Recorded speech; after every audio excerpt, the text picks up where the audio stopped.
Morning, everybody. Hi, I am Dave Holmes. I am the Acting Director of the Foundation Center Cleveland. I am very, very pleased to welcome you here to Rising Tide. We made it through the winter so far. We made it to this event, and I know that you're excited and interested in it because I saw that you drank all the coffee and we had to get more. So thank you very, very much for coming. If you don't know what Rising Tide is and you just wandered in here, this is the second of our community events, and we do these multimedia gatherings. We're filming this, we're having lots of different speakers, thought leaders focused on community challengers, innovators who tell their stories, and policymakers, advocates, and investors in different areas. And we're thrilled to have you join us as we explore LGBTQ issues today. I want to thank a few people before we get started. I'm not going to be the host. Christy Andrasic from the Cleveland Foundation is going to be the host, but I just want to make sure everybody gets thanked, and if I didn't thank you for coming.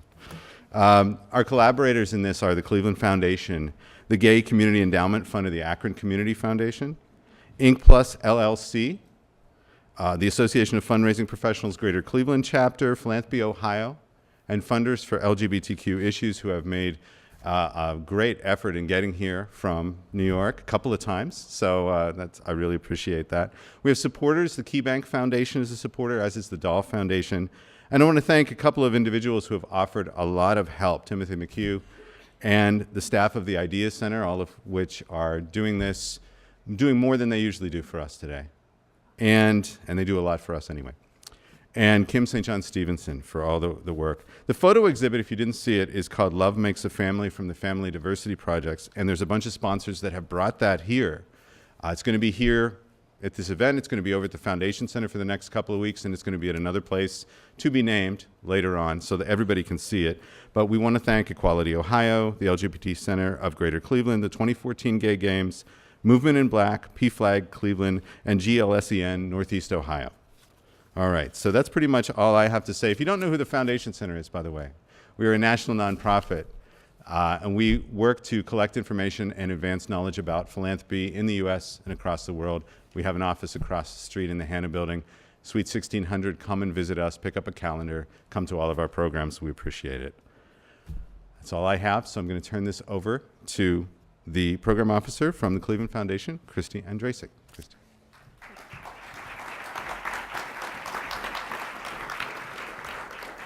All right, I don't think our clicking is working so well, so unless we figure that out, you guys will just have to remember our names really well. There will be a quiz later. So I would like to take this moment to introduce Bob Eckert, the Executive Vice President of the Cleveland Foundation. He's going to come up here and talk to us a little bit about some of the work that the Cleveland Foundation has done in the past and where we're at today. So join me in welcoming Bob.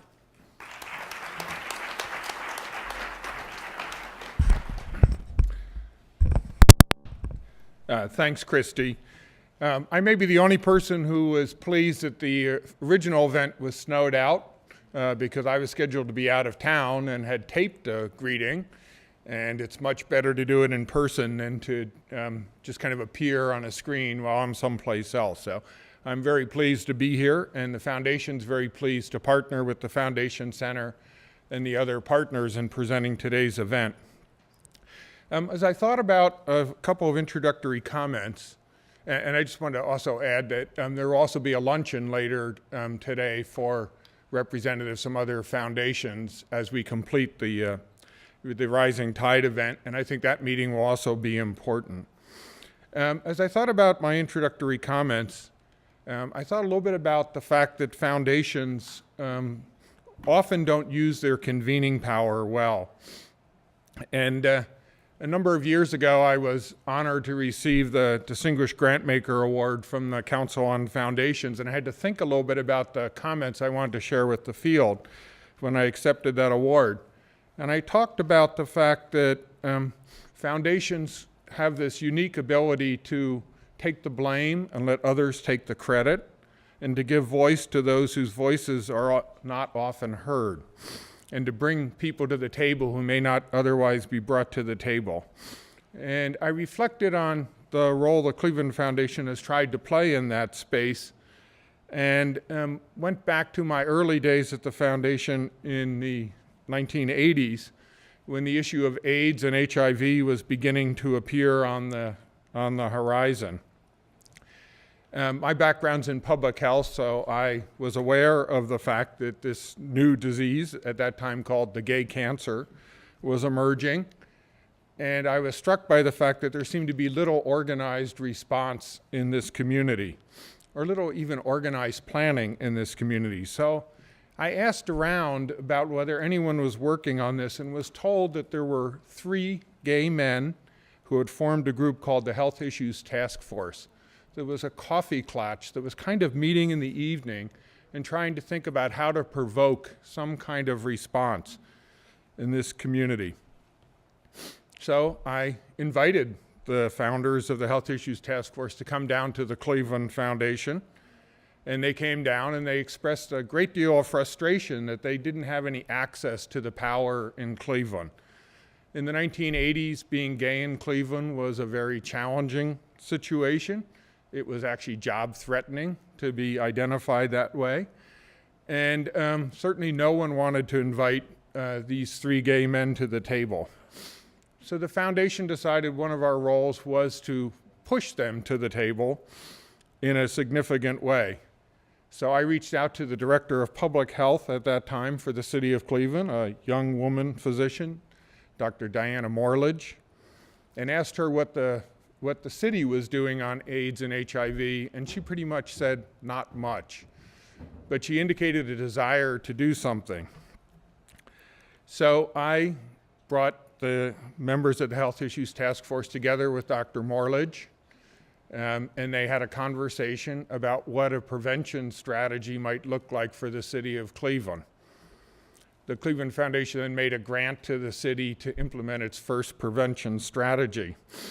Unfortunately, the city refused to do the work. They sat on the money for 6 months until one day I got frustrated and called the Cleveland Plain Dealer, back when we had a daily newspaper, and pointed out the fact that the Cleveland Foundation had made a grant 6 months ago to the city of Cleveland and nothing had happened, that the money had never been picked up or spent.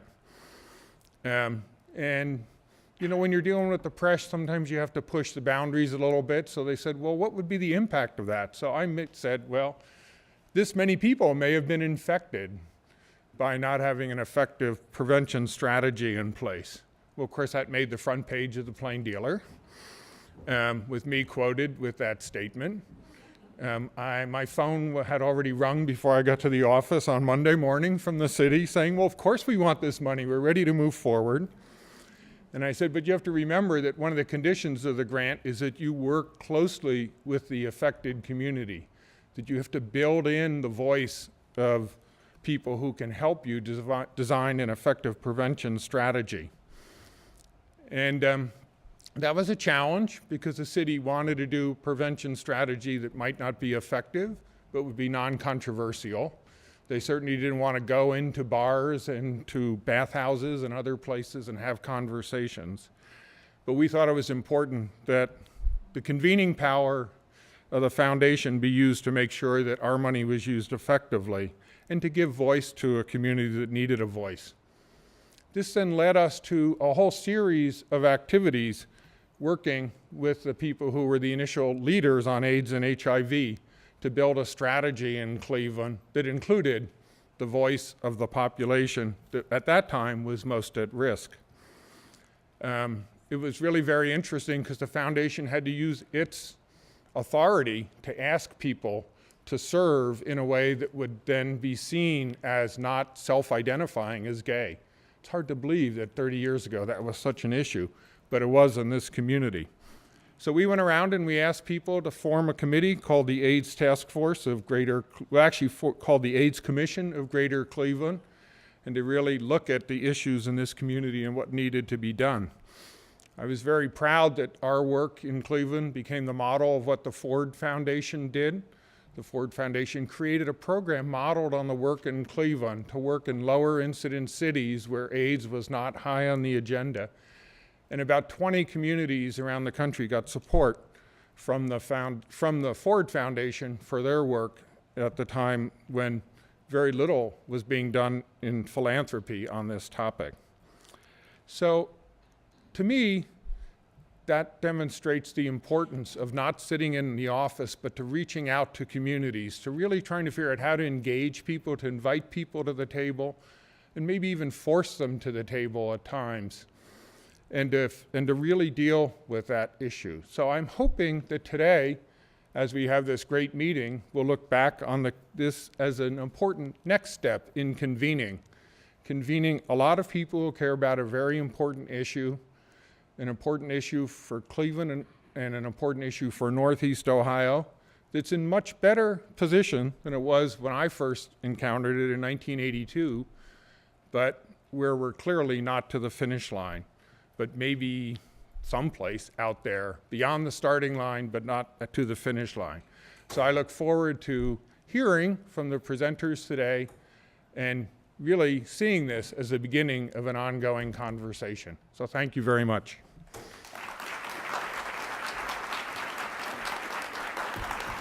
Thank you, Bob.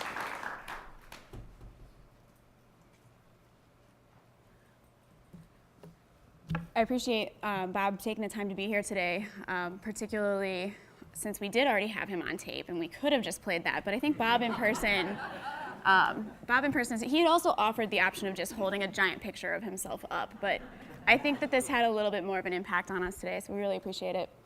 So I wanted to just talk for a minute, take a little bit of time before we get rolling with some of our other speakers to really dive into what are we talking about when we're talking about the LGBT community. So today we want to explore the people, the stories, the issues, the programs that comprise the landscape of our local LGBT community. But I want to take a minute to review some of the terms that we might hear. LGBT is the abbreviation for lesbian, gay, bisexual, and transgender. This is often used as an umbrella term to refer to the community as a whole. Sometimes the abbreviation will include Q, as in LGBTQ.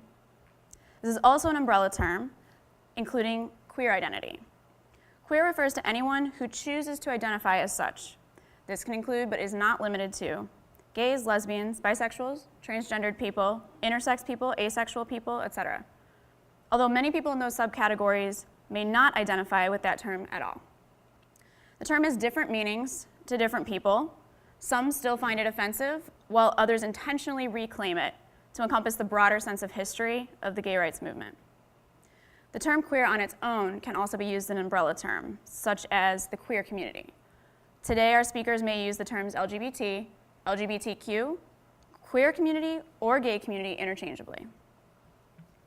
You're also likely to hear the terms gender identity and gender expression. Gender identity refers to a person's internal sense or self-conceptualization of their own gender. Gender expression refers to how one expresses oneself in terms of dress or behaviors which our society typically characterizes as masculine or feminine, or perhaps androgynous. I think it's also important to make note of the term ally. An ally is a person who confronts sexism, heterosexism, homophobia, transphobia, heterosexual privilege, and so on, in themselves and in others, out of concern for the well-being of the lesbian, gay, bisexual, transgender, and other queer-related people in the community. An ally is somebody who believes that heterosexism is a social injustice. People who are lesbian, gay, bisexual, transgender, or otherwise queer-identified are members of every community. We are diverse, we come from all walks of life, and include people of all races and ethnicities, all ages, all socioeconomic statuses, and all parts of the country. We have varying interests and concerns, but the issue that joins us together is that we live as citizens who are marginalized, discriminated against, and denied full equality. Our audience today is made up of folks representing a wide array of organizations and backgrounds. Whether you're interested in youth, families, seniors, health, employment, social justice, you're in the right place today. Research suggests that LGBT individuals face health disparities that are linked to societal stigma, discrimination, and denial of civil and human rights. Discrimination against LGBT people has been associated with high rates of psychiatric disorders, substance abuse, and suicide. Experiences of violence and victimization are frequent for LGBT individuals and have long-lasting effects on the individual and the community. Personal, family, and social acceptance of sexual orientation and gender identity and expression affects the mental health and personal safety of LGBT individuals. there's a few statistics for us to consider today. LGBT populations have the highest rates of tobacco, alcohol, and other drug use. Lesbians are less likely to get preventative services for cancer, and along with bisexual women, are less likely to have health insurance or to experience their health status as very good or excellent when compared to straight women. Transgender individuals have a high prevalence of victimization, mental health issues, and suicide, and are less likely to have health insurance than heterosexual or LGB individuals. Elderly LGBT individuals face additional barriers to health because of isolation and a lack of social services that are culturally sensitive. LGBT Americans are more likely to be poor than heterosexual Americans. I think that's something that we don't often realize. LGBT youth are more likely to be homeless and are 2 to 3 times more likely to attempt suicide. Health experts have stated that eliminating LGBT health disparities and enhancing efforts to improve LGBT health are necessary to ensure that LGBT people can live long, healthy lives. How do we do this? Efforts to improve LGBT health include providing supportive social services that target the various groups within the LGBT population, provide medical students with opportunities to increase their provision of culturally competent care, implementing non-discrimination policies in the workplace. It's not something we would typically think is related to health, but I think as we move on today, we're going to see how it really is. Providing legal advocacy and representation, and implementing anti-bullying policies in schools. These are just a few examples, but today, through our presentations, our discussions, and our networking, I think every one of us will leave here today with a greater understanding of how we can truly contribute to all of these things that we know can make a difference. Throughout the event today, I'm going to ask you to really think about how you, in your personal life, in your professional life, in your social networks, in your jobs, how you can contribute to making a difference for the LGBT population. We're going to move on now to our storytelling portion, and this is our opportunity to really hear directly from a few folks in our community. They don't represent everyone in our community. They represent themselves, their own voices, their own experiences. And I would like to welcome each of them today because it is an act of bravery to stand up, to identify yourself publicly, and to talk about your story. Because even though we've come a long way from where we were when Bob was talking about the efforts that the Cleveland Foundation made in the beginning, we still don't have the protections that make it safe for people to stand up. It's all of us here that make it safer. So I want to thank the bravery of the people who are going to come up today and speak. We have Phyllis Harris, the Executive Director of the LGBT Community Center of Greater Cleveland.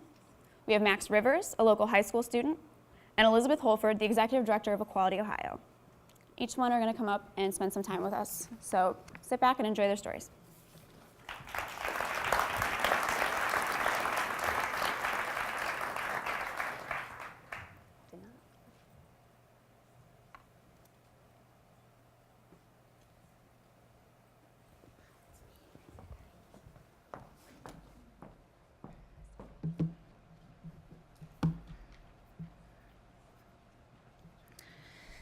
Good morning. That's me, Phyllis Harris. It's a pleasure to be here this morning. I'm really nervous, but I see a lot of friendly faces, so I'm going to be cool. Hey, Chris. How are you? So, if I didn't define myself for myself, I would be crunched into other people's fantasies for me and eaten alive. This is a quote, one of my favorite quotes from Audre Lorde. And it really resonates for me in terms of who I am and having the bravery to take on the role as executive director of the LGBT Community Center and just be here before you. Sometimes I feel like, hey, Dorothy, sometimes I feel like I have coming out fatigue, you know, like I come out all the time, over and over and over and over again. It definitely is a journey and not a one-time event. And so here I am again, coming out. Even with this title, I have to come out again. So I'm going to tell you my story, which I wasn't prepared to do initially. I was really excited about telling other people's story, and they were like, no, we want to know your story, which is fantastic because, you know, how many times do you hear voices like mine? If you turn on the television, you know, there's probably somebody with my face every 10th frame or 10th channel on cable, and there's like 150 channels. So I'm glad to be here. I am an African-American lesbian feminist mom. That is the identity that I hold dear and I love. I was born and raised here in Cleveland. I am Cleveland. I left once for a year. I came back. I really believe in the city.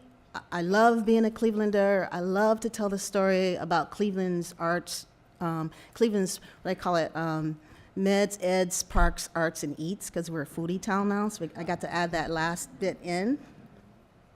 I started my education at a Head Start program. It was a sort of like in my brain now, a modified storefront on St. Clair Avenue. And many years later, I obtained a graduate degree from Case Western Reserve University in nonprofit management. So I'm a very proud nonprofit practitioner, Cleveland-bred, Cleveland-born nonprofit practitioner. I tell people often that, I don't work at the center because I'm a lesbian. I work there because I'm a nonprofit practitioner, and I went to Case, and it's a big deal, right? And I just moved my slides. So anyway, hang on. So born and raised here in Cleveland, working in nonprofit organizations, being myself. I came out when I was 17, 18 years old, about 17 or 18. It's after I graduated high school. I was lucky, I came out into a community of lesbian feminist women who helped to, teach me to be proud of who I am. They introduced me to other lesbian feminist writers, scholars, Audre Lorde, people in the community down the street. We had Gifts of Athena bookstore. There was a lot going on. There was a feminist journal, What She Wants, and I could read that journal and learn, everything about who I was and who other people like me, who the other people like me, where they existed, right here in Cleveland. By the time I was about 24 is when I started to identify as a lesbian feminist. By the time I was in my late 20s, actually very late, I was about 29, I settled into a relationship. I fell in love, high school, somebody who had gone to my high school, and we kind of remembered each other, and we saw each other at a party, and then we just ignored each other, and then finally we ended up being together. I knew that when we got together that we wanted to start a family. We did everything else that everyone here is probably socialized to do and think about in terms of, getting married, but not really married because we still can't get married legally in Ohio, but Elizabeth will talk about that later maybe. Buying a house, doing all that negotiating that you do when you're in a committed, loving relationship, joint checking account, which sometimes is not a good idea. All of that, right? The American dream. I got issues. I have a real story too. So, I was committed to this person and thinking that I was going to spend the rest of my life with her, and that was going to happen. In my brain, I was married. I did everything that I saw every other person doing, every couple who got together doing. What are you laughing at? My story? I won't call you out anymore, but you have to pay attention to me. Okay? So, we did the things like negotiating whose family we would go see first for the holidays. Everything that you can think of seemed normal to me, normal in my relationship, still dealing with some of the issues of being out. We were an out couple, and both sides of our family supported what we were doing until we decided to have kids, and it got a little bit interesting there because they began to question what the life of their grandchildren would be like, but it was okay. We were doing well. We would even try to guess what would the last name of our children be, and so we get really creative. Would it be a hyphenated name, or would it be the first part of my last name and the second part of her last name, and we would smush it together. Nothing really sounded really good. So my children's last name are Harris, and I'll tell you a little bit more about that in a minute. When I was 11, I thought I would get married, and I thought I would have, like, 7 kids and this big wedding, and as I came out and really figured out that it costs a lot of money to have children and raise children, I reduced that number 7 to 1. It was going to be 1 kid, and I was certain that it was going to be a girl. I had the name Octavia picked out, and Olivia, and my mom didn't like that I was going to use Olivia because her sister's middle name was Olivia. It's the whole thing, family stuff, kids. Anyway, so we didn't really have a date about when we were going to have children. We were together, we bought a house, we did the joint checking account thing. We both were older students in school, things were going well. And I went to have my annual exam, like all of us should do. And at that time, we would go to Planned Parenthood. Are there any Planned Parenthood people here? I know that there are, yes. We would go to Planned Parenthood. Hey, Lindsay. And Planned Parenthood was the place that many of the women that I knew, lesbians, could go, and you could come out. You could be out. You can get your exam, and it wasn't a big deal, And so I went to Planned Parenthood.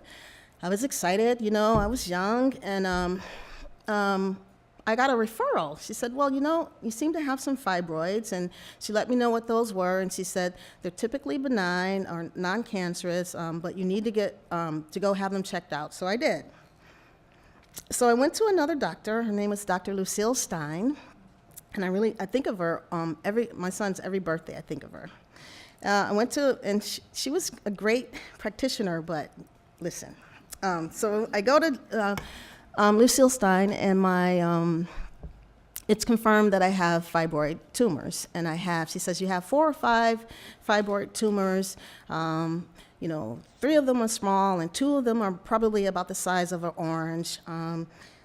So, she's going on, and she's talking, and she goes, all I'm hearing is tumors, something, hysterectomy. And I'm sitting there, and I don't honestly remember much, and I don't want to embellish too much around the story, but I'm sitting there, and I'm thinking, hysterectomy? At this time, I was 30 years old, and I couldn't speak. Believe it or not, I'm not a great, I don't like to talk in front of audiences. I do often, but I was really quiet and shy, and I couldn't speak, and I thought, wow, I'm going to have a hysterectomy. In my brain, what that meant is I'm not going to be able to have any children. And I remember walking out and calling my mom and telling her, and my mother said, don't worry, I'm sorry. She said, I'm sorry. She said, a baby might not come through you, but one might come to you. And I thought, okay. And I walked back in there. I leave my partner sitting there with the doctor. And so I gather myself, I walk back in, and the doctor, my then partner said, well, we want to have a baby, and so why hysterectomy? And so the doctor says, well, women in your situation, can choose. Why don't you have it? And if anybody knows about like Butch Femme, Wolfer Tweeter, like what happens in some of our relationships, not all, but in some of our relationships, she was like, no way. there's no baby coming through this body. We're going to have a baby, and she's going to have it. And so, that's the power of being partnered, having a significant other, I think if I had been there at that appointment by myself, I would have walked out, and I don't even know if I would have gotten a second opinion or whatever. So we're having a baby. At that point is when the doctor presented an alternative to a hysterectomy, which is a myomectomy. And a long story short, I have to click it myself. The result is this kid. Yes. This is my son, Austin. He's 16 years old now. He was born a little bit early, a little premature, 2 pounds, 14 ounces, but stayed in the NICU at Mount Sinai Hospital. This is why I'm Cleveland, right? Mount Sinai, remember Mount Sinai Hospital?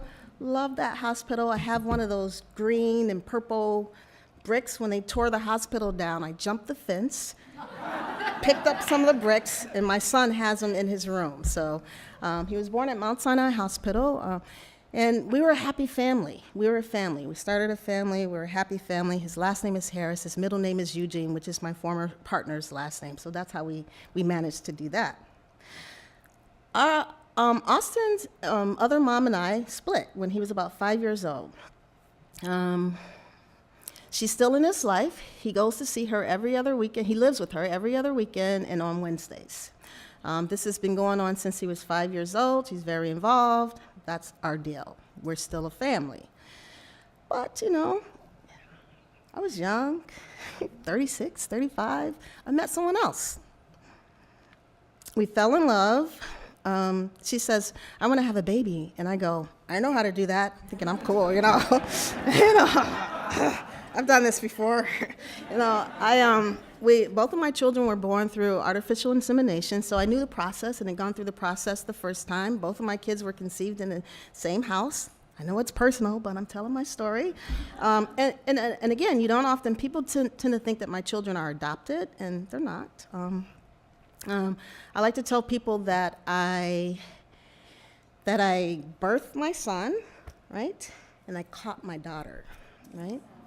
Because my daughter's biological mom is Kristen. And, she said, I want to have a baby. I said, I know how to do that. And we got it done.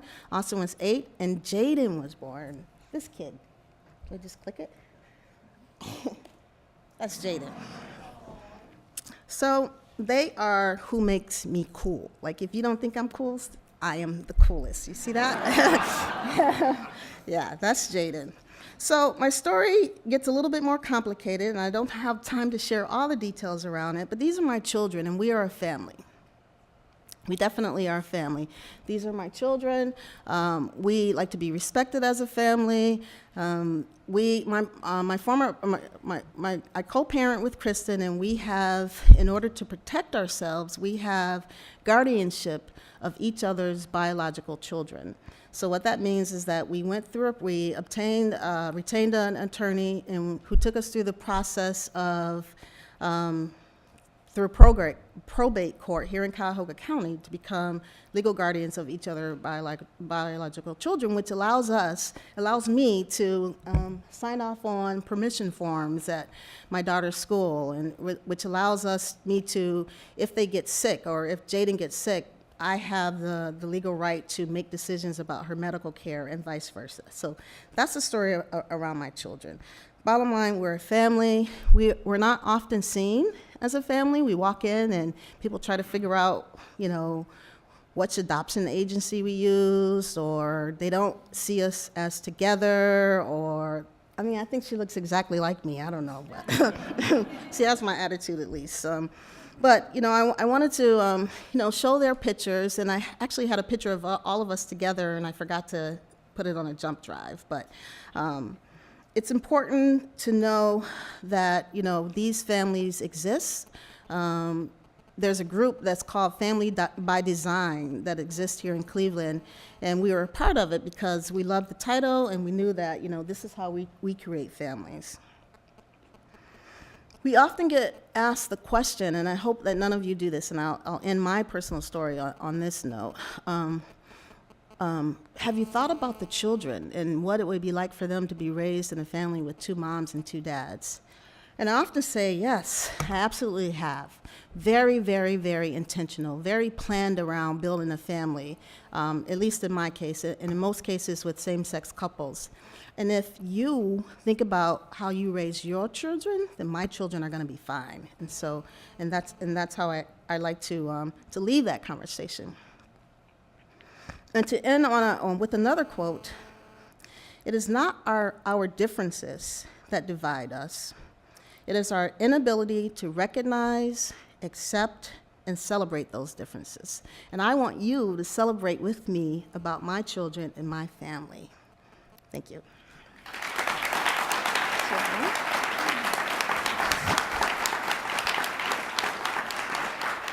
I'm going to switch gears really quickly.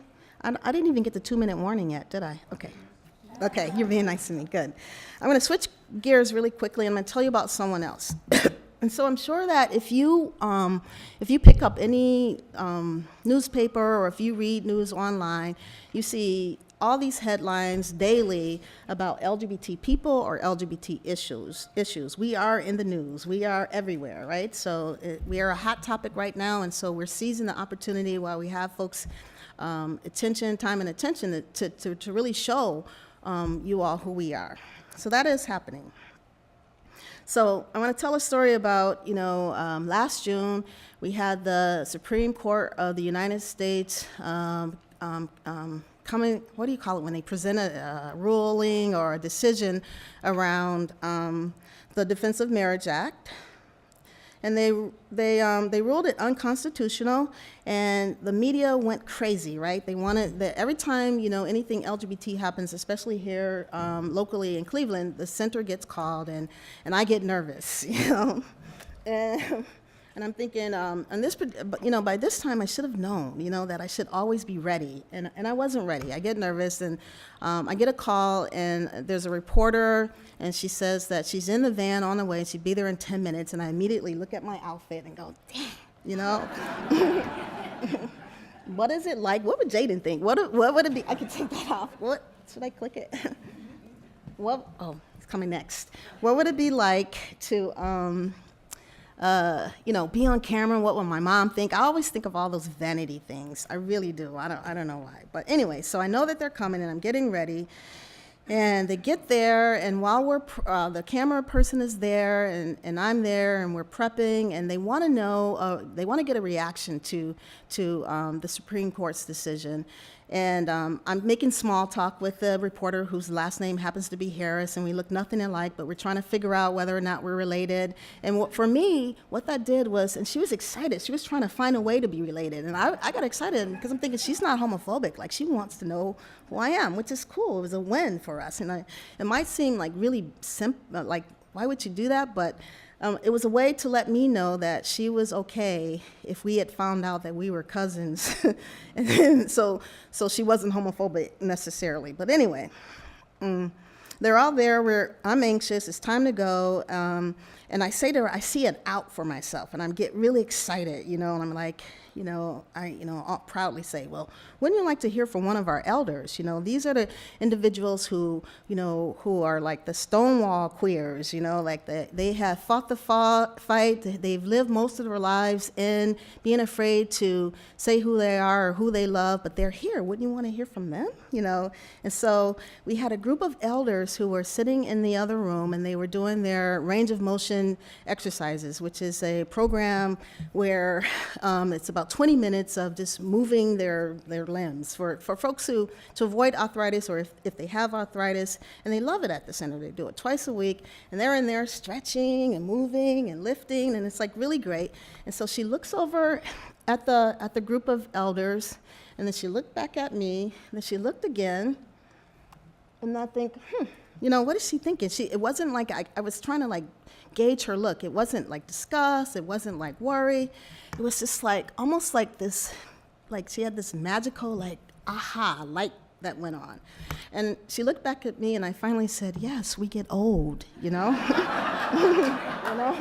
And we need your support. We need everybody's support. And I go into this conversation like any other group of elders or services and all the issues that, elders deal with: isolation, access, transportation, we deal with. And we have this issue around who we are in terms of our sexual orientation. Can we be out? Can we be our full selves and seek support and help from you?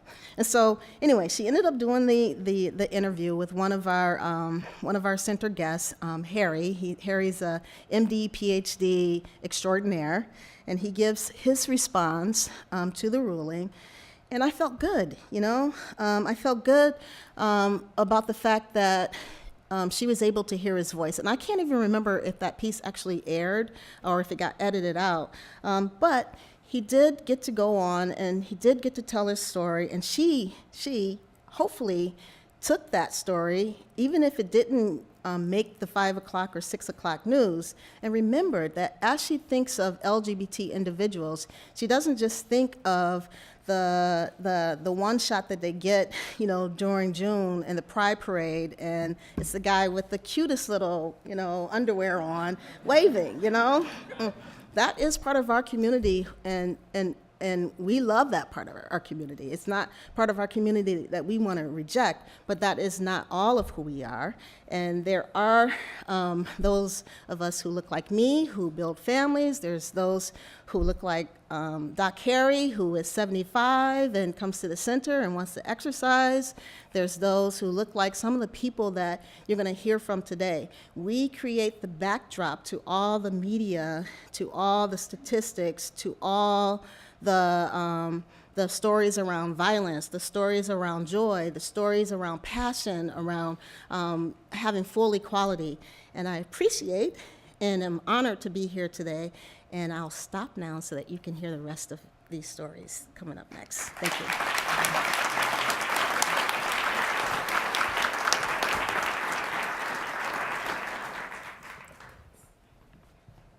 Before I begin, I'd like to say hi to my anthropology teacher, Ms. Hayes. Hi, Ms. Hayes. My name's Max. I'm a senior at St. Martin de Porres High School. It's a Catholic high school near downtown. I like Chipotle, I like writing, and I like sweaters. I actually have 2 in my bag right now for no reason. I hate math, and I have a terrible needle phobia, Dr. Ing knows, specifically hypothermic needles. I go to Catholic school, and we have to wear uniforms. And the most common uniform infraction I see is boys not wearing ties. And I think that's really funny because this tie is what makes me feel comfortable. It's hard to say that without sounding like a misogynist, but it makes me feel male, and that's really hard for me to do sometimes. I'm transgender, female to male. When I was born, my birth certificate says female, and it will continue to say female because of certain laws that are in place in Ohio, and it does not say Max. It says my birth name. The term transgender is a point of contention for some people for a litany of reasons, but people get caught up and distracted on things that don't matter and overlook the issues that do matter, the people who are involved. There's guys like me living in the Midwest without access to adequate or affordable health care, guys in the rural South who take care of their bedridden grandfathers who were confused as to why their granddaughter now has a beard, guys who've undergone hormonal treatment and had surgeries and now feel empty because they put all their emotional, financial, and spiritual efforts into transition. When I was 6, I didn't have much control over the television that I watched. My mom was recording a program on the Logo Network, and I was resigned to watch as she cooked dinner. In later years, I found out the extent of the documentary. It focused on a transsexual man in the rural South who had developed ovarian cancer. When in need of a total hysterectomy, he couldn't receive it because local practices believed that his condition would cast a shadow over their practice. I lost my place. The man in the film, Robert, later died as a result of his cancer. As tragic as his death was, his condition wasn't what drew me to the film. I was 6. I don't even think I knew what cancer was. I could grasp enough of the film to realize that Robert used to be a girl and now had a mustache and deep voice. And I wanted a mustache and deep voice. I still do, actually. I felt an eerie calm, eerie for a first grader especially. Not only did I realize that I was not the only person that felt this way, that there was a way to fix it. I began presenting as male and wearing male clothing when I was 10, and since then I've exclusively worn male clothing with the exception of a few rare traumatizing experiences. I actually used to attend an all-girls school in Shaker Heights, Hathaway Brown. I can remember being in 5th grade and being absolutely terrified of graduating high school 7 years out because at HB, seniors didn't wear caps and gowns at graduation, they wore white dresses to signify purity. In theory, it's a really beautiful concept, but nothing is scarier to a 10-year-old boy than wearing a dress and high heels in front of your friends. My masculine tendencies are actually what saved me from that dress in an anti-hero sort of way. I was bullied during middle school. Girls spread rumors about my sexuality, asked me if I would ever get a sex change, if I had a girlfriend or a boyfriend, and why I didn't dress like a real girl. The torment, it was real in every sense of the word. I ended up leaving HB and attending a conservative Catholic school in Shaker Heights, St. Dominic's. It's bad. I was ecstatic simply because it was a co-ed school. I immediately bonded with all the boys in my class and rarely, if ever, voluntarily talked to the girls. Typical 13-year-old boy. Things got a bit more serious and tense towards the middle of the year when all of my male friends were applying to all-boys schools like Ignatius and Benedictine, and I couldn't do that. Things were even more tense toward graduation when females, me at the time, were required to wear white dresses. I couldn't escape it. I was fitted for a dress and gold sandals, which my mom still wears. They were really cute. I felt betrayed by everyone in my life, even myself. But in the transgender lottery, I could say that I won, but it would honestly be the equivalent of getting $1 from a scratch-off ticket.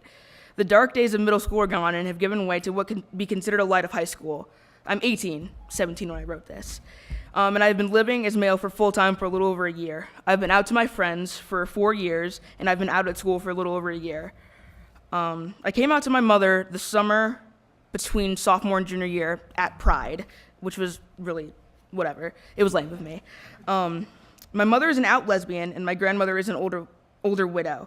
People often assume that my mother is okay with me coming out because of her sexuality, but that's actually not the case. My mother refused to acknowledge my chosen name, my preferred pronouns. She wouldn't call any doctors for me. She wouldn't listen to any of my therapists. And she even shut me out for a few months.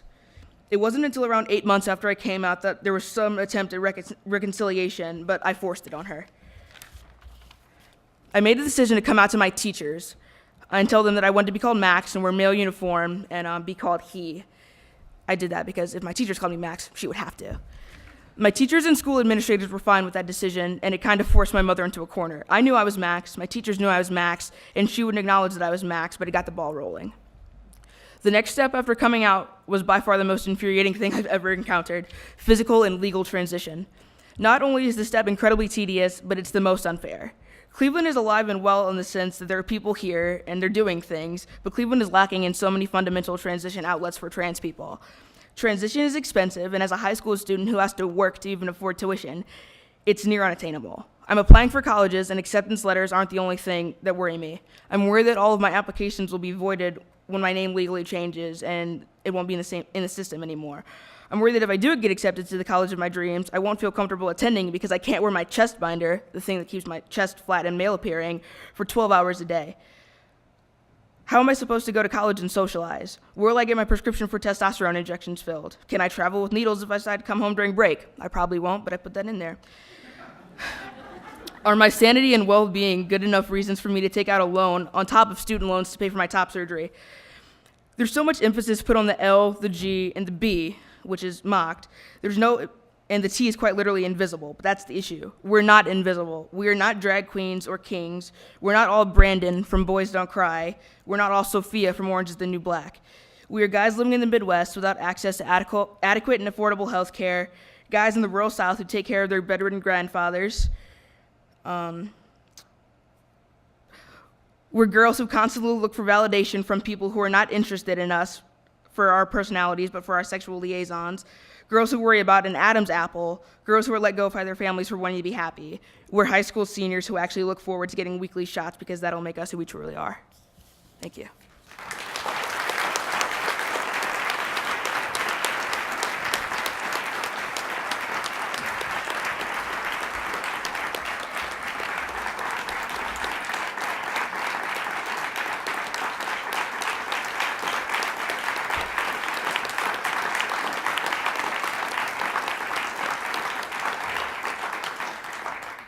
Wow. I'm Elizabeth Holford. I'm the Executive Director of Equality Ohio. I think I'm here to tell you the story of Ohio, but I want to take a few moments and reflect, certainly on what we just heard. But let's back up a minute. And there's a list of sponsors there, which is pretty wonderful, but nothing gets lifted up by that list of sponsors as actual real people. So I want to thank David and Christy and Brian. Thank you so much for all the work.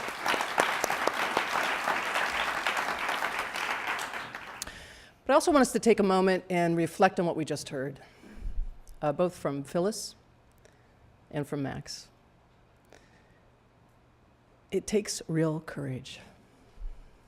And what those stories have in common is courage, the ability to come out again and again as a nonprofit leader, which is not easy, I know, but also as a family member, as an African-American woman living in Cleveland, your home, your heartbeat right here, and as a family, and having to come out again and again about who you are in ways that most people don't have to, that we take for granted when we don't have to do that. In fact, we don't even think about it. And then Max, whom I only just met yesterday, and whose story is, y'all just heard it. Y'all, I don't know where that came from. Y'all just heard that, and it's a real story about life, about living, and about what it takes to be exactly who you are.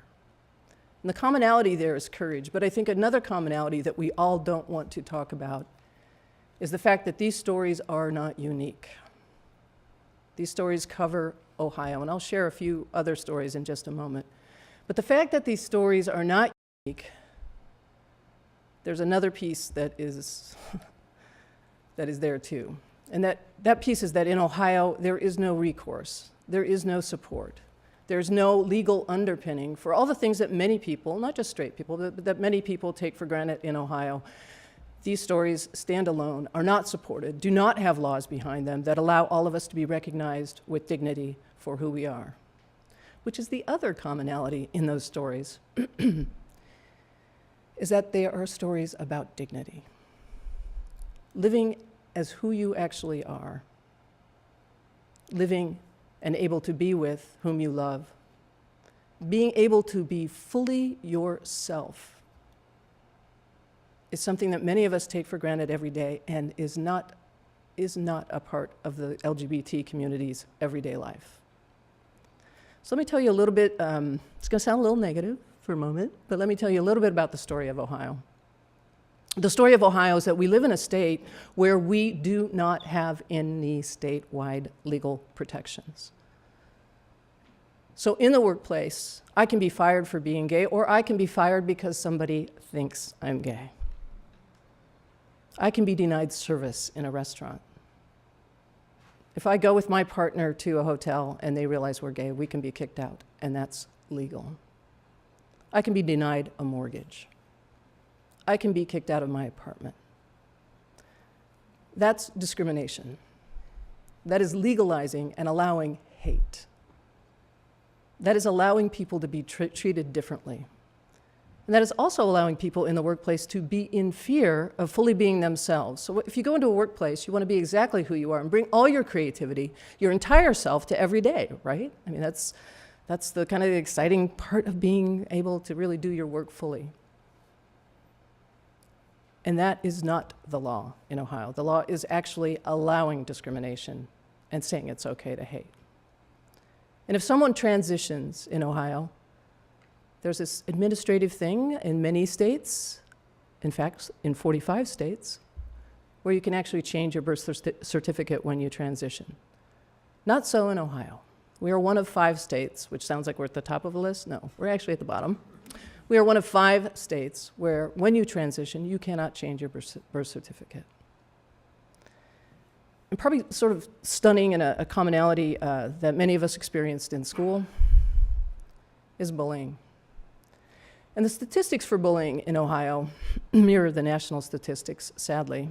That 80% of bullying in Ohio occurs because either a student actually is gay or bisexual or lesbian or transgendered, or because somebody thinks they are. 80% of bullying.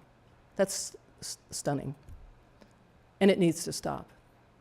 And yet in Ohio, we are not. The LGBT community is not enumerated anywhere in the non-discrimination law, and we're not enumerated in the anti-bullying law. And that is part of what Equality Ohio does. We are the advocacy group for the LGBT community across the state, and we are working to change those laws. And in addition, we have this really fun thing in Ohio where we have a marriage inequality amendment that passed in 2005. And on top of that, we actually have our very own DOMA. In fact, it's a super DOMA, and we do not recognize anything that remotely looks like a marriage. So that every time Phyllis goes somewhere, she has the opportunity to come out yet again and again and again. So what are some of the stories in Ohio around this state? Amplify these stories. It's the story of a student in Lima who was bullied from middle school on and who committed suicide last November. Could not take the physical bullying, the online bullying, and no one in the school system, no one stepped in to change that. It's the story of a police officer in Pomeroy, Ohio, part-time police officer whose partner would bring him lunch every day. The mayor learned about it and said, this has to stop. You're gay. In fact, you shouldn't even be working for us. Interestingly enough, the police chief in little old Pomeroy thought it was illegal to discriminate and said, oh no, Mayor, no, no, no, no, no. This person is staying on our rosters. And in fact, this person's partner is going to be able to come here every day. I did not want to change the police chief's mind about the law. It's like, that is so great, but however, so we certainly worked through those issues, and actually the mayor stepped down, which is an absolutely fabulous result. But there's absolutely no laws in place to say that really is so. It's the high school student who is pulled in Zanesville, pulled into a room after school by somebody that he thought was his friend, is bullied, actually beaten, it is photographed, and it was put on Facebook and other social media. And when this was in Zanesville, and when this was discussed with the school administration, the principal said, well, you know, if you didn't kind of act the way you do, right? So, the thing that these stories have in common, and that I want us all to reflect on, is the courage that it takes to not just be in the LGBT community, but to be vocal and be courageous about it. Also, the dignity. We are talking about human dignity. We're not talking about special rights. We're not talking about something that's different or unusual. And in fact, in Ohio, let's be honest, I haven't been back in Ohio very long. I did grow up here partly, and I've been back 14 months. And this is a state where when I am talking to people anecdotally, I will say Ohio is about fairness. Most people are. And in fact, our polling shows that Ohio is about fairness. 79% of Ohioans want us to be included in the non-discrimination laws.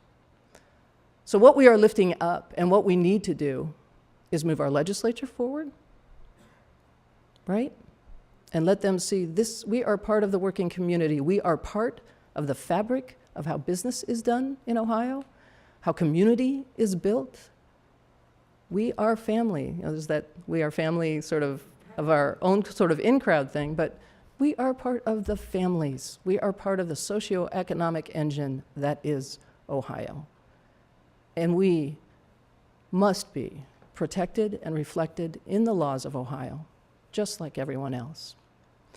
I promised I'd tell a little bit of my story because I was asked to. And I'm really old, so it'd be like a couple hours to really talk about that. And I'm so glad you're here because I'm just going to dive in and share it all now. What I'd like to share is what got me back to Ohio. And in my professional career, I'm an attorney, I've been an academic, but for about the last 10 or 15 years, I've been doing organizational development literally around the world. And I feel really blessed to be able to do that and to be doing that. And right before I came back to Ohio, I was working in India, helping start a microequity fund, and that was an interesting story that I will share sometime. But when I came back, I realized literally I am a woman of a certain age, and I am not exactly sure how long I'm going to be running as hard and as fast as I do right now. And I have a certain skill set, and I realized that I wanted to be a part of what I think the two most important issues, civil rights in the United States right now, are LGBT issues and the achievement gap. And so I came back with the intent of lifting up and being a part of either one of those, frankly. And the opportunity came to work in the LGBT movement, and there were several opportunities. And I looked at Ohio, and it certainly is a place I call home. I have two of my three older sisters live here. My brother is actually getting ready to move back. And so Ohio was attractive to me, but I also realized this is a state, not because, you know, as Ohio goes, so goes the nation, but because we have a great need here. We need to change the laws. We need to understand in Ohio that we are not only part of the community, but that we are included across the state in every way as part of what it takes to live, breathe, move, have fairness in our, I truly do think, in our great state of Ohio. So when I came back, I shifted gears and decided that my business hat would still stay on because running a nonprofit is running a business, but that in the same breath, that I would try to make a difference in this state here and now because I know that we can do it, but we cannot do it alone. We need all of you as allies, because when we lift up this state, as we lift up this state, we do this together. And we do it in a way that is intersectional, that lifts us up around racial and social and economic justice. We lift this up with the faith community. We lift this up with the labor community. We lift this up with SMEs, with small and medium enterprises, and we lift this up with the corporate community. So that's the task at hand, and that's part of my story. Thank you.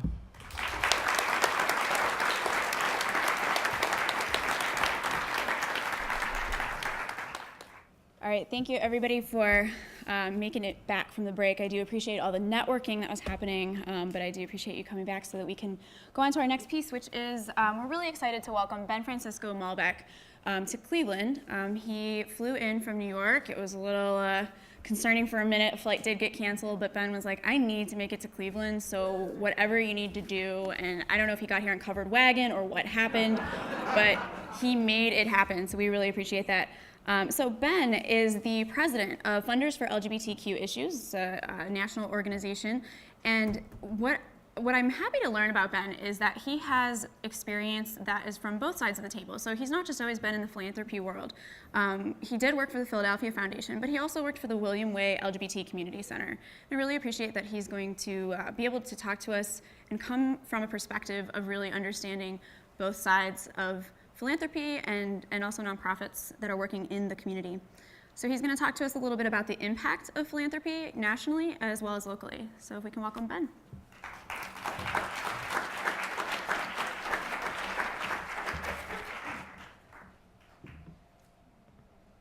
Hey everybody. Is the mic working? Great. So I am excited to be here. I didn't even have to take a wagon. But I did have a couple of flight switcheroos, but it all worked out. And I'm thrilled to be here with you today, especially with such an amazing roster of speakers. So I'm actually going to talk about two things. Oh, is this working? Oh, there we go. But first I'll just tell you the 2-minute version of what Funders for LGBTQ Issues is. We are a national network of funders who are committed to strengthening LGBTQ communities. So we're a network of members. We have members who are funders that you might know that focus primarily on LGBT issues, such as, I'm off my mark. Okay, great. You got to stay behind them. Behind them, okay, got it. Thank you. Sorry about that for those viewing on camera. I guess you were looking at nothing for a little bit.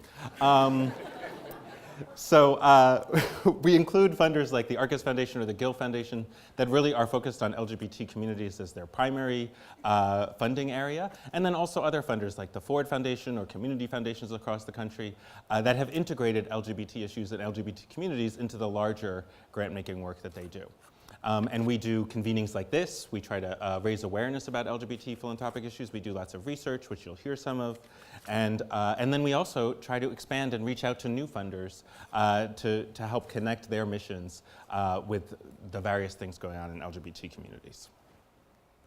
So I'm actually going to have two things. I'm going to do just a little bit of data about LGBT demographics, just so you know those basic background, both in the US and in Ohio. And then I'm going to give you the data on LGBT funding, both in the US and in Ohio.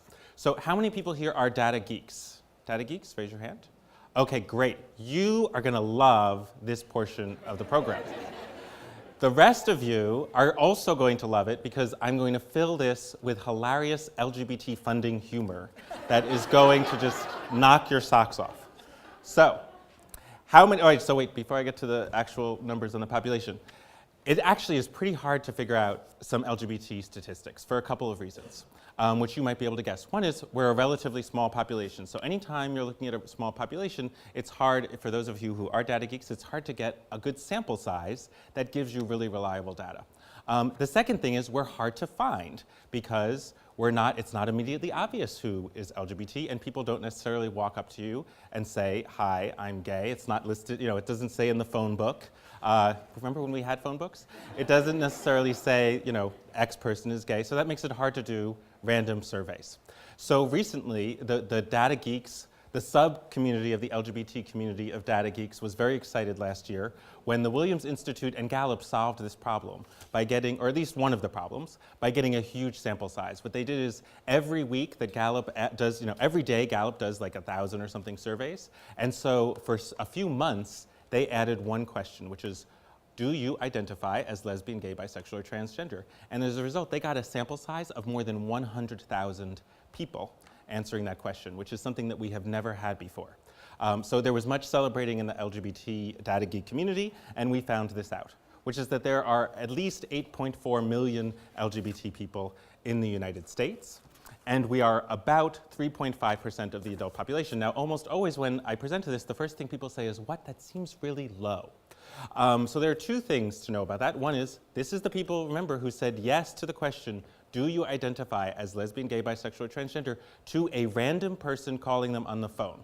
So, and we, all of us who have been LGBT, there were also other questions like, what's your racial background, what's your, other personal questions. But this was in there. And so not necessarily everyone is going to see us. So this is only the out population that we're capturing, and the full same-sex behaving LGBT population is actually much larger than that. And that is important to remember too, because other studies that we've done have found that actually people who are not out are in fact more likely to be vulnerable on a whole bunch of things, including in particular a lot of health and mental health outcomes. So this doesn't capture everything, but it is a pretty good data set. So the most important thing, the other thing, and this also affects the overall numbers, that drives LGBT demographics is actually age. So you can see here, if you're over 65, you're less than 2% of the population identifies as LGBT, whereas if you are between the ages of 18 and 29, 6.4%, 3 times as many people identify as LGBT among that younger population than among the older population. This is not a great mystery, I don't think. This is simply because we've become more accepting, so younger folks are more likely to be out and to identify compared to older folks. That is not to say there isn't need among LGBT older adults, as Phyllis was talking about, and as you'll hear more about later. And in fact, there is great need because there may be just as large a population, but it is not as out. And so, so there still is a significant need across the board. But this fact of how the LGBT population is distributed across age drives a lot of the other statistics that I'm about to show you, which includes this one, which is that there's actually a slightly larger proportion of communities of color identify as LGBT than do white folks. And that goes counter to the stereotype that, which I don't even know where this came from, but this idea that gay people are mostly gay white men is clearly not true, as you can see on this slide. And this is mostly because young people are more likely to identify as LGBT, and what else are young people more likely to be? They're more likely to be people of color. So when you combine those two things, you end up with a chart that looks like this.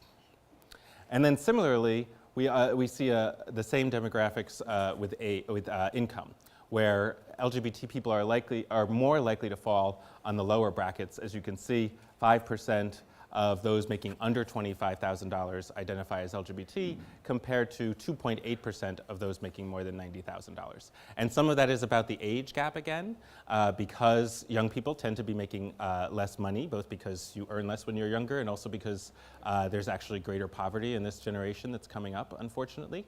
And then there are also other factors in here, such as, I would say, employment discrimination, all of the things that you've been hearing about today that make it more likely that LGBT people, unfortunately, earn less money.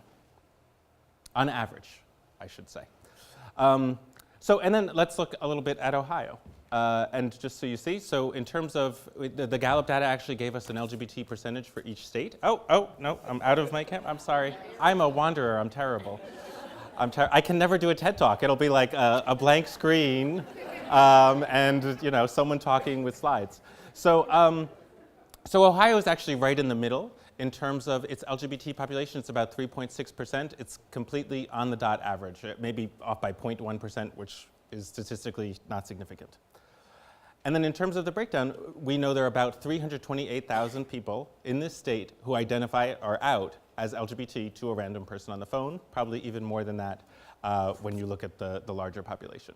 And 212,000 of those people are in the workforce. So in terms of the employment discrimination issues that Elizabeth was talking about, that's 212,000 people who are still vulnerable in this state and who can be fired for their sexual orientation or gender identity at any time. So it's a pretty significant issue affecting a significant population.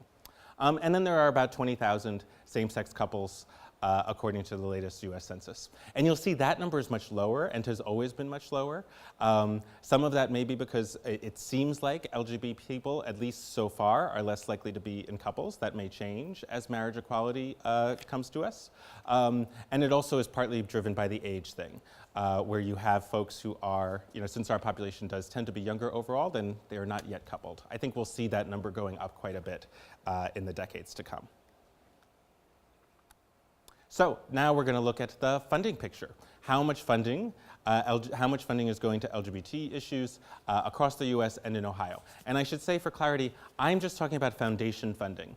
What my organization is really focused on is what foundations are supporting through their grants. So that's actually a small slice of the pie. About $50 billion a year is given out by foundations. That compares to $300 billion that is given out total in charitable donations. So by far the much larger portion actually comes from individual donors. Those of you who run nonprofits or work in nonprofits hopefully know this, and your fundraising efforts are focused on individual donors, not just chasing us foundation people. But it is an important piece of the pie, and that is what we will be, and it's also much easier to track, frankly, than the individual donors, and that's what we'll be talking about today. So here is what I think is the good news. LGBT funding is growing incredibly fast, and in fact, exponentially. We have gone from, first you can see in 1973, in the 70s, we were pretty much at zero. Went up in the 80s during the HIV epidemic, in fact, was when we were founded and our sister organization Funders Concerned About AIDS was founded, and there was a growing awareness in the funding community that we need to start paying attention to this community. And then in particular, in the 90s and in the O's, it really took off. And just in the past 10 years, we've gone from about $30 million a year in foundation funding for LGBT issue to more than $120 million. So we've quadrupled in just a decade. And there are really two things driving this. One is gays and lesbians, mainly, some bisexual and trans, but mostly gays and lesbians at this point, founded private foundations. So LGBT people of wealth founded private foundations, and then as part of the causes of those foundations, they identified LGBT issues and have been giving significantly. And about half of the funding for LGBT issues in every given year comes from private foundations or community foundations founded by and for LGBT communities. And then the other trend that's reflected here is that more and more foundations working in a range of issues, whether it's social justice broadly or health, have recognized that if they want to have an impact in their funding, they need to be looking at how LGBT communities are affected by their issue of interest. So those are two positive trends that have led to this fast rising chart. On the other hand, it's still pretty small. So the total is $125 million. Remember I said 50 billion? So 125 million divided by 50 billion is 0.25%, 25 cents. So that little dollar there in the corner represents the 25 cents going to LGBT communities, and the other $99.75 is going elsewhere, many of it to really good causes. But when you think about what $100 can do and what 25 cents can do, there's a pretty, can 25 cents do anything anymore? Not, I mean, in New York it can't do anything. Maybe in Cleveland you can get a bottle cap for it, I don't know. So we still have a long way to go, is what this slide says to me. So I want to just look a little bit at LGBT funding by region and start to slowly zoom in toward Ohio. So as you can see here, this is a breakdown of foundation funding by region. You see those two bigger pink, they're all pink, but the two bigger ones are the Northeast and the West, which is, you're probably not shocked by that, right? And then the middle one there, that's sort of medium sized, but still kind of small, is the Midwest, and the sliver there is the South.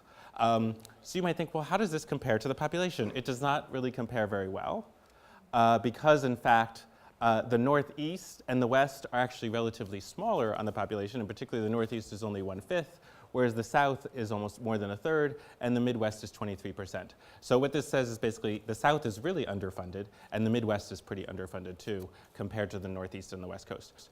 And this is not an LGBT funding issue, this is a general funding issue, where there's a thing of the West Coast and the Northeast, especially DC, New York, California, tend to get more funding, especially for progressive, any sort of policy issue and such that connect it all to progressive causes.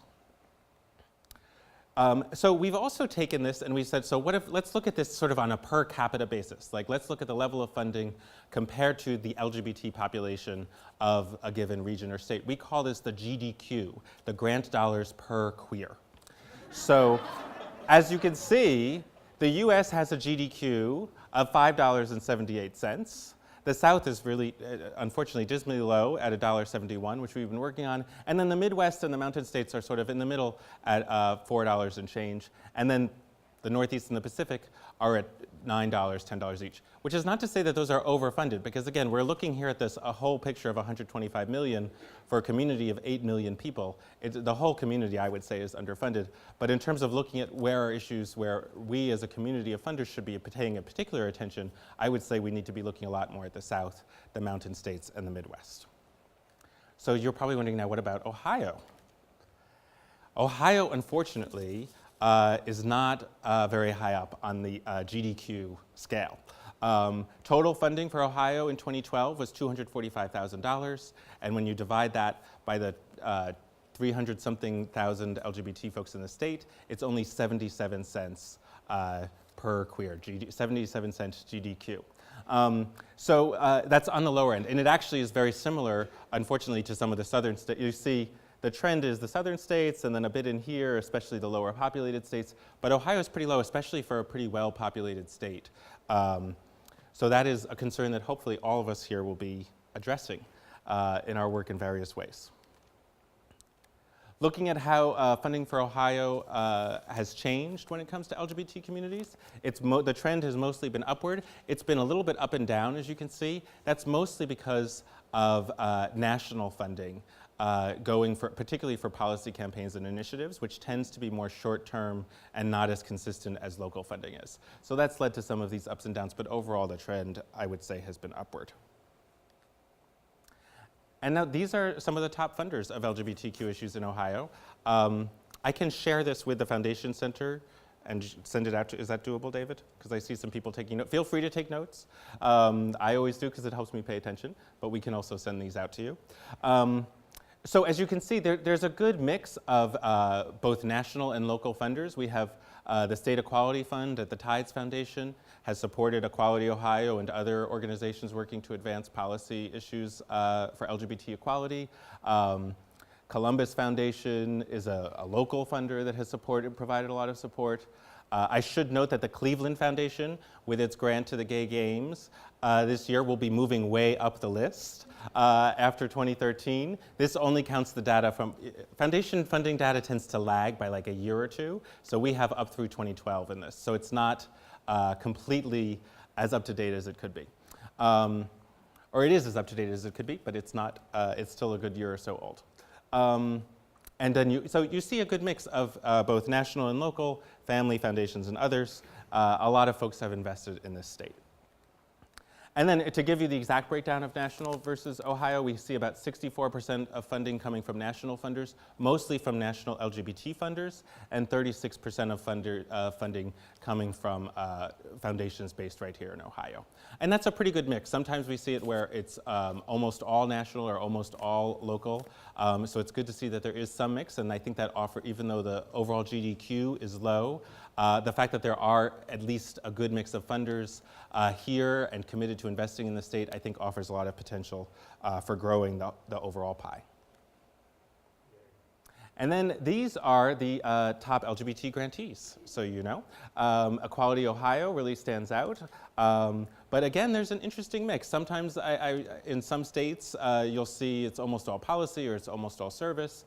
This one we have a good mix of, you know, in addition to Equality Ohio, we have several of the community centers and HIV service organizations, some faith-based organizations. It's a pretty good and healthy mix and a pretty vibrant sector overall. So in terms of where you see things falling by issue, civil rights and advocacy is getting the largest chunk at 29%. That's as it is across the country. In fact, it's a little bit lower than average. Often it's 43% of funding is going to civil rights. That's very unusual. In the foundation world, most funding tends to go towards services. But when you have a community that does not have basic rights, it's not surprising that there should be funding to get some of those basic rights.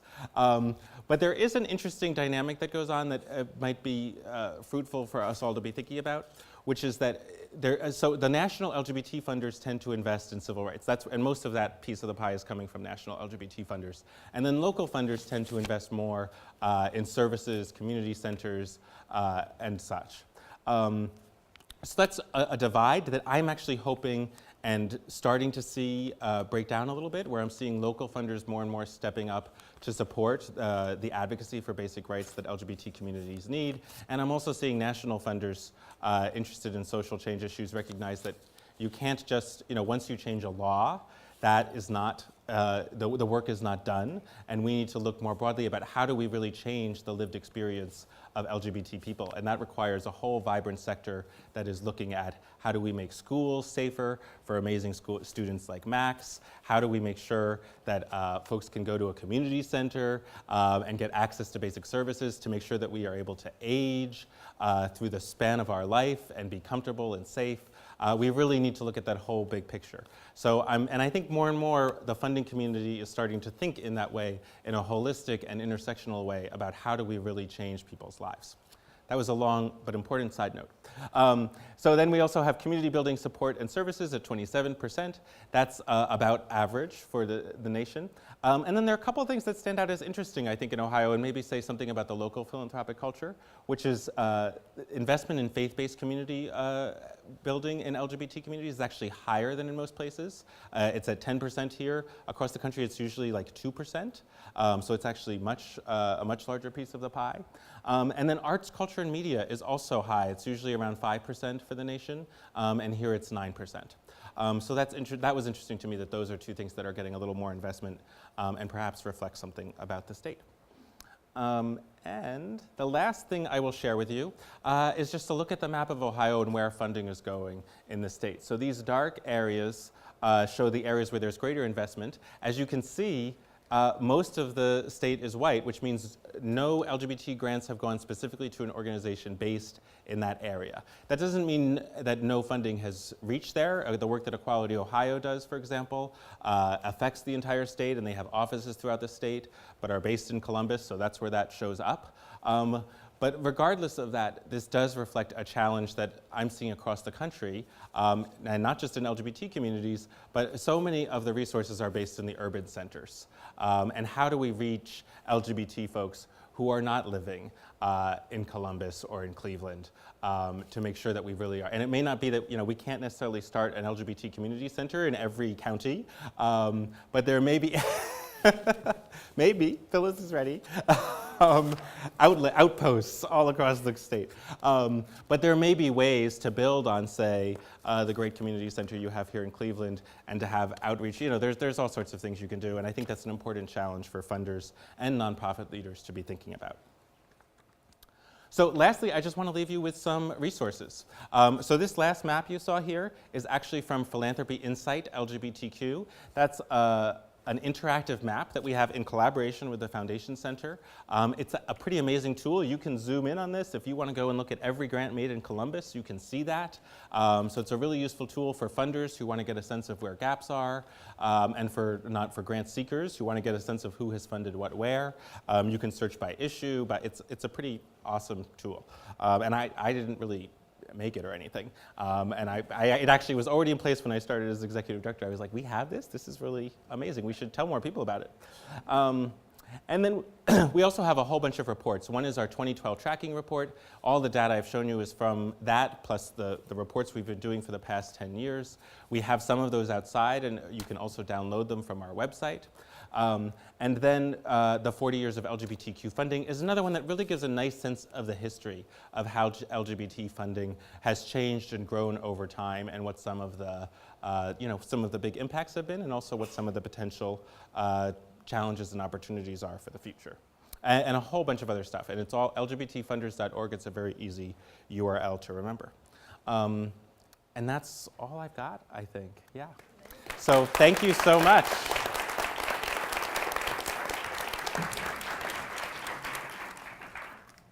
All right, thank you very much, Ben. We really appreciate it, even though you didn't take the covered wagon, which I think would have been a little more fun, but that's fine. So the next portion of our program today is the lightning talks. This is also sort of like a cruel social experiment because we've taken some of the biggest talkers in our community and we've said that they have to keep it to 5 minutes, and Dave is ready to pounce. We call it the Jaguar. He will pounce on them if they go for much longer than 5 minutes. So enjoy this little moment of reality TV that's coming up next. So really our lightning talks are designed to, we've heard a lot about, we've heard people's personal stories, we've heard about the funding that is and isn't there, and our lightning talks are designed to give us a quick insight into what are the things that are happening in Ohio, in Cleveland, Northeast Ohio. What are we doing? What's going on? What are the opportunities? There's some exciting stuff. So without further ado, I'm going to bring up our first lightning speaker, which is Mary Zoller, the Development Director for the 2014 Gay Games, presented by the Cleveland Foundation. Thanks, Christy. Hi, everybody. What an introduction. It's true, I am one of the biggest talkers, and I can talk really fast. I only have 5 minutes, so that's good. And 1.5 minutes of that will be a video. But I wanted to thank Phyllis and Max and Elizabeth and Ben for all of the describing the challenges faced in our community and all the great work you guys are doing all around for the city and the state and the region. So Christy said it's my privilege to kick off the lightning talk portion of the program, and this is to share some of the exciting happenings in our LGBTQ community. So I think I'd like to cue the video. Is it ready to run? To talk about one of the exciting happenings this year. Well, the Cleveland Foundation is really honored and pleased to be the presenting sponsor for GG9. What made the decision for us, what it really came down to, was the opportunity to have an impact on culture in our region. We saw GG9 as a great opportunity to accomplish many things, to support economic development, to bring lots of people to Cleveland, and to show Clevelanders what Cleveland needs to be to succeed in the 21st century. When the Federation of Gay Games chose Cleveland, it wasn't necessarily because Cleveland has such a large and visible gay community, but because this was an opportunity to make a difference in the heartland. We've been so pleased with the positive response to our grant in support of the Games. We would encourage everyone to get involved, everyone to feel proud, and everyone to support the Games in any way that they can, whether they attend the Games, whether they're financial sponsors, and whether they just play a role in welcoming people to this community.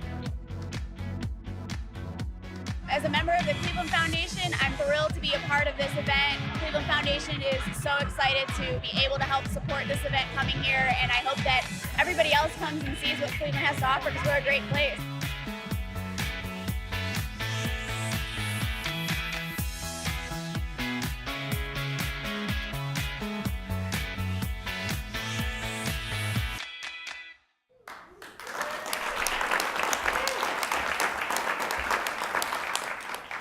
So as I said, we're talking about exciting happenings. So this year, one of the most exciting happenings in our community is the 9th Gay Games, which is why we call it GG9. And on multiple lists at the end of last year, the Gay Games were rated as the thing to get involved with in this region in 2014. Why? Because here in a region of immigrants, we'll be welcoming people from over 50 countries and people from all around the world to participate in the largest LGBT sports and cultural program event in the world. We already have people registered from 26 countries and 48 states, including China, India, and Russia. So it's going to be really powerful, I think, especially when the Russians march into opening ceremonies on August 9th. Quick background on the Gay Games, for those of you who don't know. They're held every 4 years, same as the Olympics, with cities bidding to host the Games. We were chosen over Washington, D.C. and Boston, so that's pretty exciting for our region. Past cities are San Francisco, Vancouver, New York, Amsterdam, Sydney, Chicago, Cologne, and in 2018, the Gay Games will be in Paris. So we are an excellent company. We have a big responsibility to make this awesome this year. We'll have over 9,000 athletes, which is as many as the Olympics, participating in 38 events with an additional 20,000 spectators. We are so grateful to have the Cleveland Foundation as our presenting sponsor, and as the video said, supporting the Gay Games makes a lot of sense for funders because the Games will have an economic impact on a region of over $40 million, so it really helps our region. Because of the Cleveland Foundation's early leadership, we're attracting large corporate sponsors as well as small businesses, which I'm especially proud of because we really want to help as many businesses as possible, as many people as possible, get a piece of that $40 million economic impact, over $40 million. We're changing hearts and minds, which is good for the civic development of the region, and it's good for attracting and retaining talent, which is good for business all across Ohio. And as the video mentions, one of the reasons Northeast Ohio was chosen to host the Gay Games is to create change and make a difference in the heartland. So leaving a legacy for the Games is really, really important to our organization. It's something we've talked about since the beginning. And we knew we wanted to do this, but how are we going to make that happen? So working very closely with the Cleveland Foundation and also the Gay Community Endowment Fund of the Akron Community Foundation, it's a long name, and John will be speaking next from that organization. We are implementing a community partner program that's really reaching far and wide into the community, and we're creating an infrastructure that will remain long after the Games are over. So it's really exciting. For me, I used to work at the LGBT Center. I'm definitely an advocate and an activist, and I just really wanted these Games to make a difference.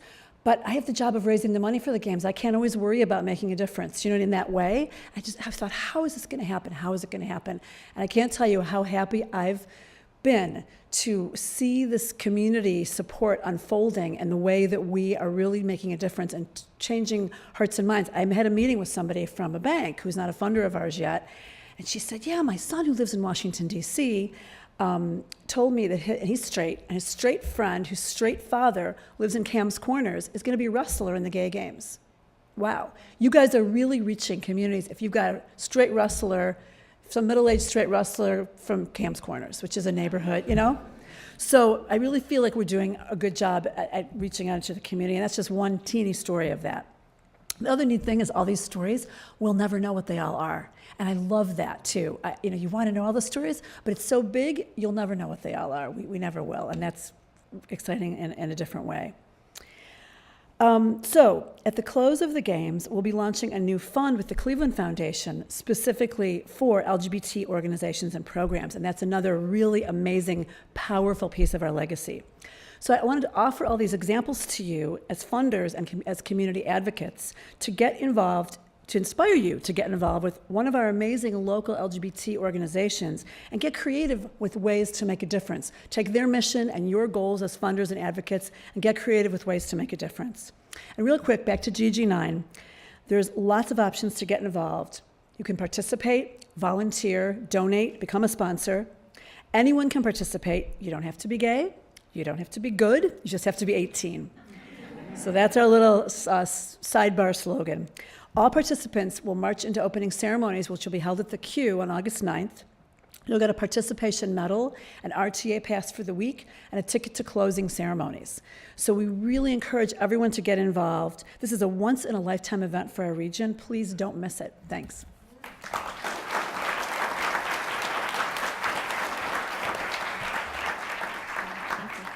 Next up, we have John Garfalo, the Vice President of Community Investment from the Akron Community Foundation.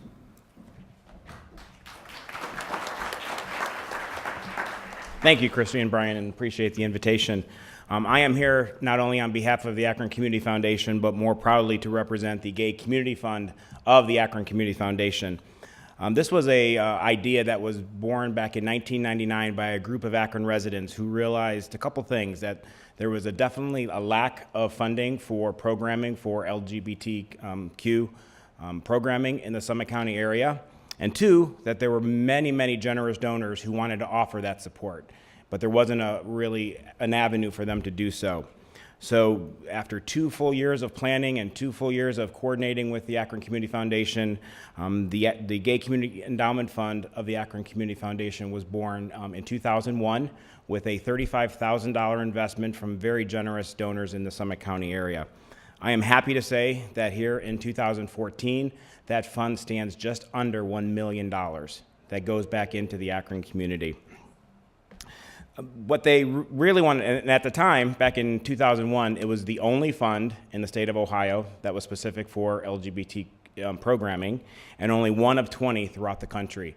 So the GCEF takes great pride in being one of the founding organizations offering these type of programmings here in the area.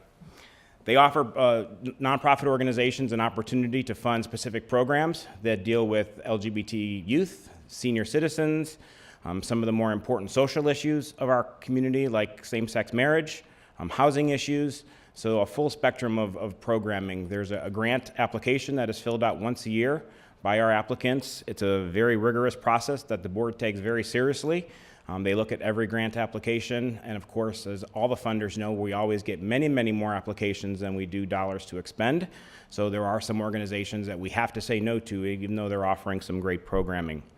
One thing that the fund is very proud about, not just the dollars that they invest back in the community, but the fact that they're really impacting change in Summit County. And when I say that, is they will not offer a grant to any organization who does not have in their hiring policy a discrimination policy against hiring people based on sexual orientation. So I've been at the foundation a little less than 3 years now, and I could think of 6 examples of organizations who did not have that policy, including the University of Akron, who did not have that policy, and because of the GCEF, that they were able to inflict that change within those organizations, and each and every one of them changed their policy to include non-discrimination based on sexual orientation. So the fund takes great pride in that. How do they raise their money? They have very generous donors in the Summit County area who each and every year give generously to support the fund, and the first Sunday of each year in December, they have an awesome event, which I'm not sure how many of you have been to the Sugar Plum Tour. Anybody? Some hands have gone up. It's an amazing event, a signature event in the Akron area where it's a house tour of some of the nicest houses in Akron, decorated for Christmas. They get between 700 and 1,000 people who tour the houses on this one specific day, and they raise anywhere between $75,000 and $100,000 that go right back into the fund to reinvest in the community. The fund was a very proud supporter of GG9 because of the outstanding support that the Cleveland Foundation offered to the games. The Akron Community Foundation, as well as the Gay Community Endowment Fund, wanted to step up to the plate as well in ways that have never been done before. I mean, the average grant for the Gay Community Endowment Fund is anywhere between $5,000 and $10,000. But because of ACF support, because of individual donor support, and because of the support of GCEF, they were able to make a $100,000 commitment to GG9 to be the host sponsor of all sports in Akron and Summit County coming up this August, which we're very, very proud of that partnership with GG9. The board is made up of individuals in the Akron Summit County area who are invested in programming and in giving back to the community. So I'm very proud to represent them today. Really should have one of them come in and talk about why the GCEF is so important in the Summit County area. But we cannot be prouder to have this affiliation with them, and we worked hand in hand. And not only do we support LGBT issues, the foundation also has a fund that supports women and girls issues, that supports minority issues, that supports children's issues. We feel like we're at the forefront of addressing some of the most pressing needs in Summit County, and we're really happy to be there and offering these programs to our agencies. Thank you.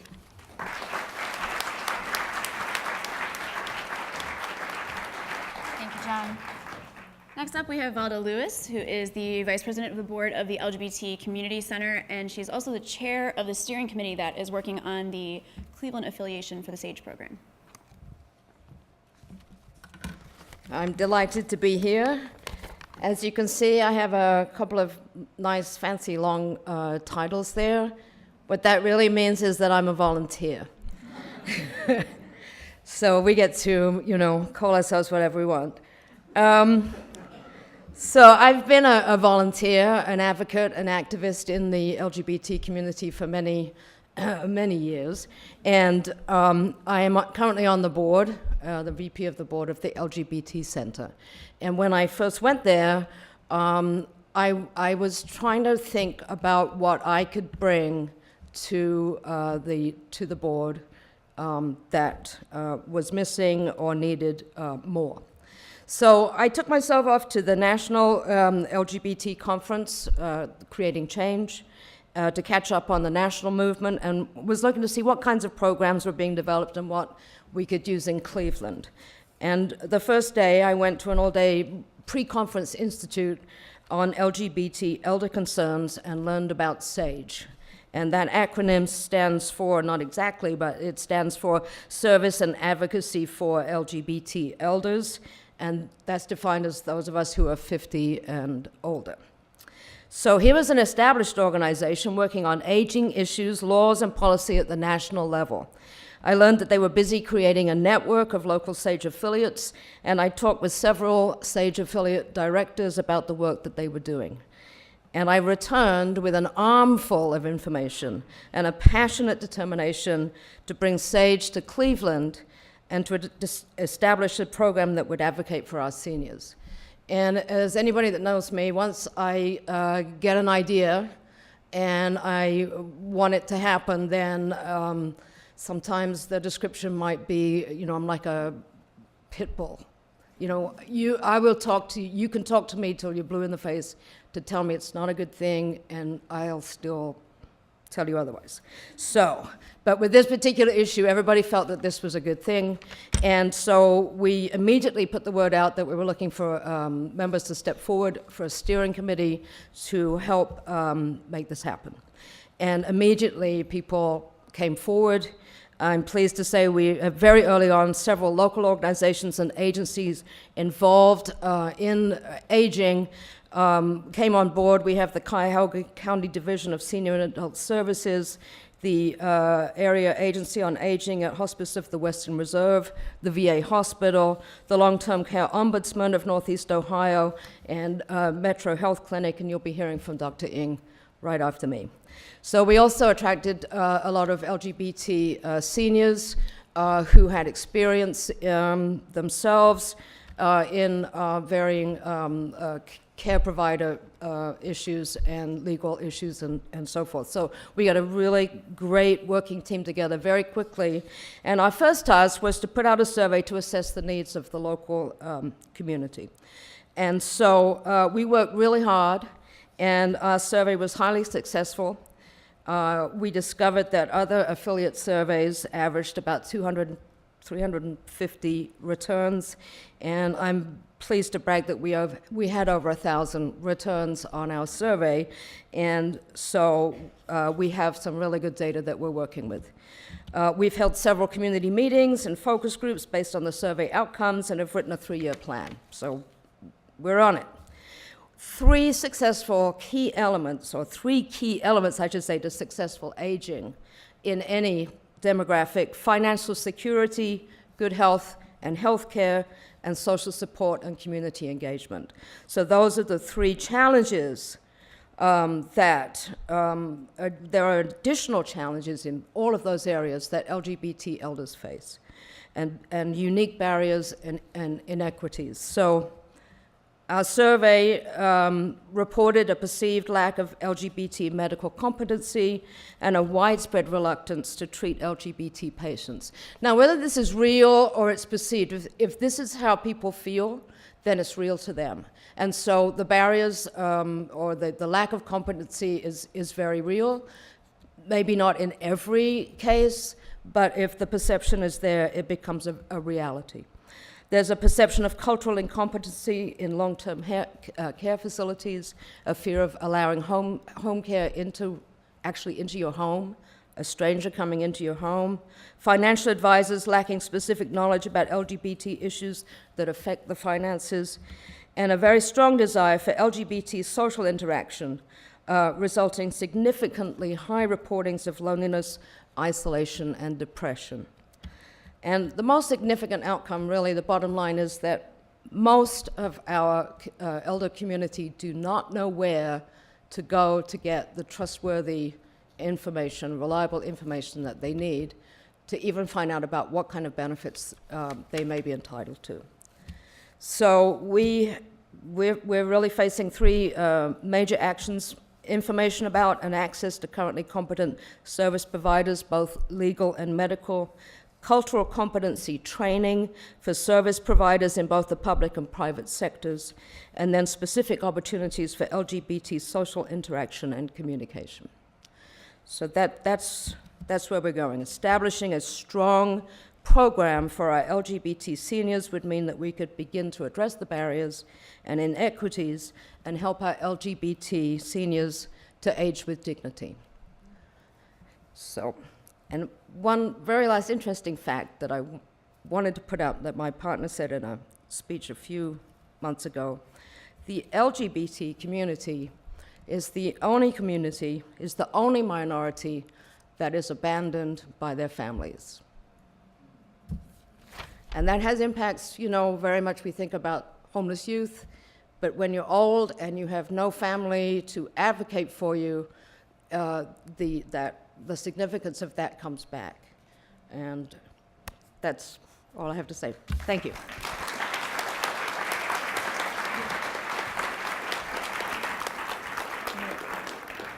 Thank you, Valda. That was probably record time for Valda to speak too. You did it. You did it. Next up, we have Dr. Henry Ng, the clinical director of the Metro Health Pride Clinic.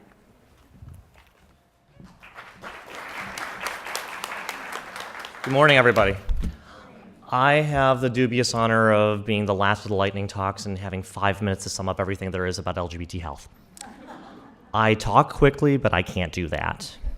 What I can do is I'm going to share just a couple little bits of a story, and then to tell you a little bit about what's been happening at Metro Health and what the things that we can do to improve LGBT health, both in our community and I think nationally. I wear several hats. I'm the clinical director of our Pride Clinic, which is a service line at Metro Health Medical Center focused on LGBT health and promoting healthy outcomes for all people who cross through our doors. And we started as kind of a brick and mortar access point at one building, at one site, and we're trying to make a lot of transformation happen throughout our organization so that any patient can come through any site, any portal, and get the care that they need and be respected. That doesn't happen. When I first came to Metro in 2001, it's been 13 years, and I'm a proud Clevelander. That's one of the hats I wear the most strongly.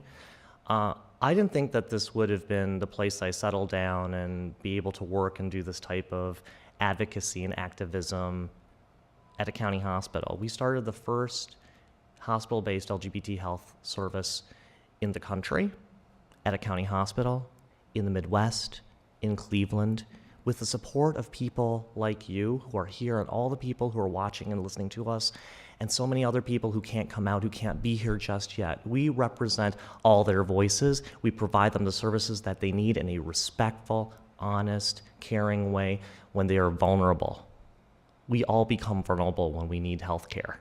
Think about the last time that you felt really lousy and you had the flu or a cold or a cough, or someone had a breast lump, or someone found something abnormal about their body. We're panicked, we're scared, we're afraid. Those are natural human reactions to the unknown. So we enter a health facility and we negotiate with a health provider who has a white coat who doesn't know us. But we put faith in that relationship that this person, this nurse, this doctor, this PA, this health professional, is there to help us.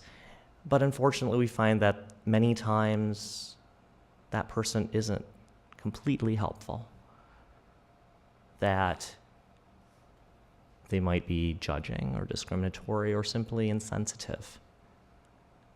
The National Transgender Survey and Justice at Every Turn in 2011 identified that more than 1 out of 4 people who are transgender are refused care by a care provider, that 1 out of 2 of every patient cannot get health care because they cannot afford it, that 1 out of 2 patients have to teach their providers about elements of their basic health. Imagine if you have a hypertensive patient, someone with high blood pressure. You have to go to your doctor and tell them, this is the medicine I have to take. But transgendered people do that all the time. We have a health system, unfortunately, that isn't well structured and well trained and well educated yet to meet the ever-growing diverse needs of our community. But in Cleveland, the gayest place on earth, at least I think so, next to Disneyland, we have been able to do this. I mean, just think about the marvelous, amazing things that are happening in this community. And again, the Pride Clinic in 2007 was founded by the community it serves and named by the community it serves. And we're providing primary care, mental health, transgender hormonal health, comprehensive referrals for patients who are coming through our doors for whatever reason, and we meet them where they are. We're so proud to be able to do that, and I'm very proud to be under the leadership of our our CEO, Dr. Akram Boutros, in order to do this work. So we have been seeing hundreds of patients throughout the Northeast Ohio area, and patient care is a big piece of what we do, but also education and training is another important part. As I've mentioned, we have a workforce that is not necessarily fully prepared. When medical students and other types of health professional students don't really know what sexual orientation and gender identity are, that's a problem. So we have the opportunity to provide education and training for all those individuals from many medical schools and health professional schools, and do research throughout the Northeast Ohio area and beyond. We're very excited to continue to provide services and develop new things as the community asks us for them. A couple of years ago, we ended up developing a pediatric endocrine service line to help children and their families who experience gender variance, AKA trans kids. We didn't have the service when we started. It wasn't on our radar, but it was something the community asked of us. We have patients coming from all over the state and out of state in order to help to have their health issues addressed and met. So we have a lot that's on our plate as a health institution. I have a lot on my plate as a health provider. I have a lot on my plate as a leader in LGBT healthcare and health and health disparities. But I think that there's a lot of support. I think that there are a lot of resources, and I think there are a lot of opportunities to collaborate and to move forward. I don't believe that anything happens by accident. All this work and all this progress has happened because of the combined efforts of all the individuals in this room and out of this room and all the people within earshot.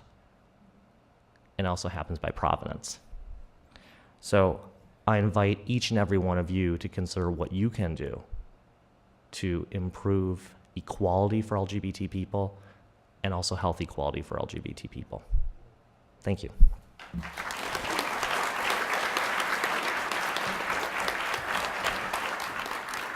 Thank you, Dr. Ng. We're not going to keep you too much longer here today, but we did want to wrap up everything that we've been hearing and really have an opportunity to reflect on action, what comes next. I know for me, if I'm going to spend all day in a workshop or in a presentation, in a program, and hearing people talk, especially if I get kind of excited about it and it's something that I feel passionate about, when I leave, I want to have something to do with it. I want to know what I can do with what I just heard.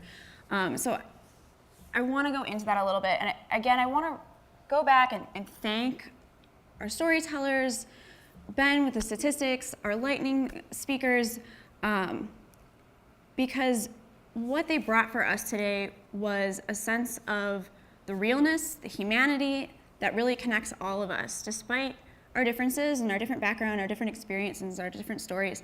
So I'm going to start by just saying a little bit about why I'm up here, why I was asked to help out with this event today. So I'm a program officer for the Cleveland Foundation, and I've been there for a little bit over a year.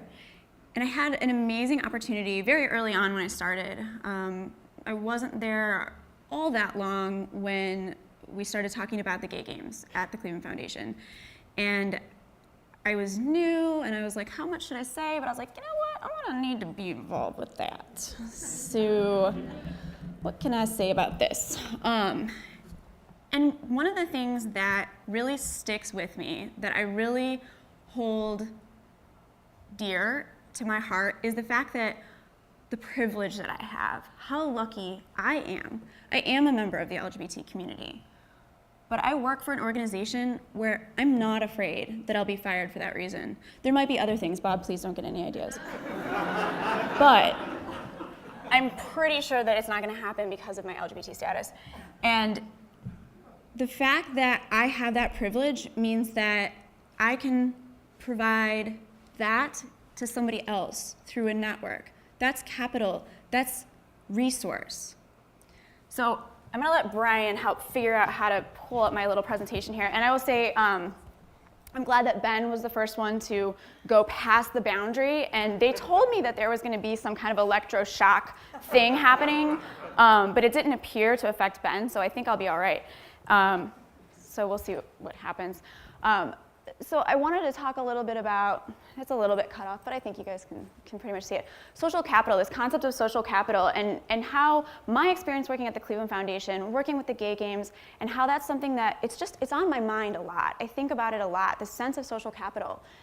So what is it? It's stocks of social trust, norms, networks that people can draw upon to solve common problems.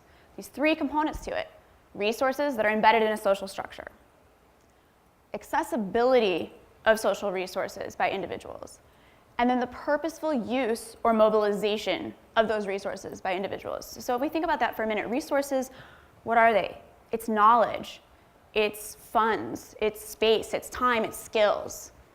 And there's somewhere in there, there's somewhere in our community, it's embedded in there.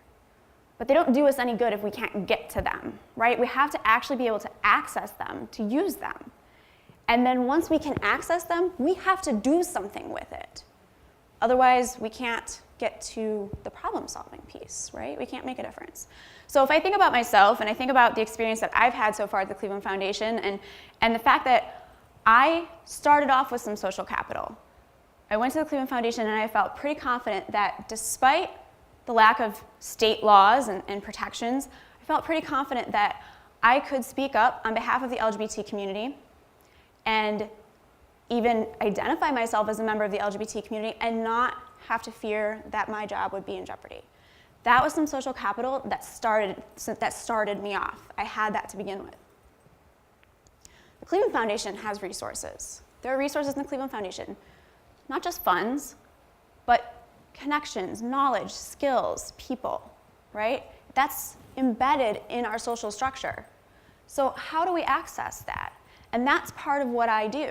That's part of what our foundation does. We don't just provide money. We have folks that work in the community.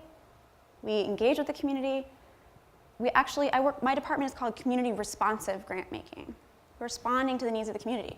So it's not just about these resources hanging out there. We have to actually engage and find a way that people can access those, right? Then people have to be able to use them. So when I said I'm gonna really need to get involved with this whole Gay Games thing that's going on, right? We made the grant. It was exciting and it was awesome and we could have left it there. And I'm proud to work for an organization that takes it farther, that doesn't just stop with the funding and say that's enough, we've made an impact, we did something, put a rainbow sticker on it, call it a day. It didn't end there. And I'm proud to say that is something that all of us has the opportunity to do. There are resources that all of us have, bring, know about, can access, that we can help each other access, right? So one of the first things that I did after we made the grant, I said, okay, so we really need to engage with the LGBT community. We really need to know the needs, the landscape, everything that happened here today, right? We need to know all of this stuff so that we can really be effective. So I called a bunch of people, cold call, met people, sat down for coffee. I didn't have an agenda. I didn't have anything that I was really bringing to the meeting. I was just, tell me about you and what you do and what your organization does. And I didn't necessarily have anything that I could walk away with and say, here's what I'm gonna do for you. But those meetings, those interactions, just getting to know folks, gave me an opportunity to know more about the resources embedded in the LGBT community. Over time, that's something that builds and develops. What's amazing to me about social capital is that it's the one form of capital that actually accrues the more we use it. How can you say that about any other form of capital, right? You think about capital, you think about physical things, you think about money. The more you use it, usually that's not turning into more, right? Tools or physical items, the more you use them, they usually kind of deteriorate, they deplete, right? Social capital is the one thing that the more we use it, the more it accumulates. So the more I meet with people in the community, the more people meet with each other, the more we share our information, we share our knowledge, we share our funds, we share our skills, the more it grows. The less we do of that, it depletes. That kind of blows my mind a little bit. I think that that's really interesting. So I want to talk a little bit about how we get there. What's our process to really build this idea of social capital? Empowerment, the process of helping individuals, families, and communities to increase their personal, interpersonal, socioeconomic, and political strength and develop influence toward improving their circumstances. Thank you. So when we think about empowerment, think about personal empowerment, one of the things that's interesting is that people are limited in the amount of personal empowerment they have unless they have social empowerment.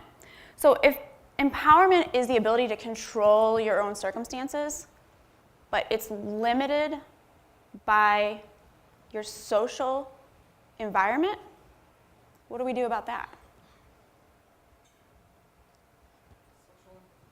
Social empowerment, the condition in the social environment where people have access to opportunities and resources in order to make personal choices and maintain some control over their environment. So social empowerment is gained through opportunities and resources. Every aspect of life depends on our involvement in communities, organizations, and groups that encompass us.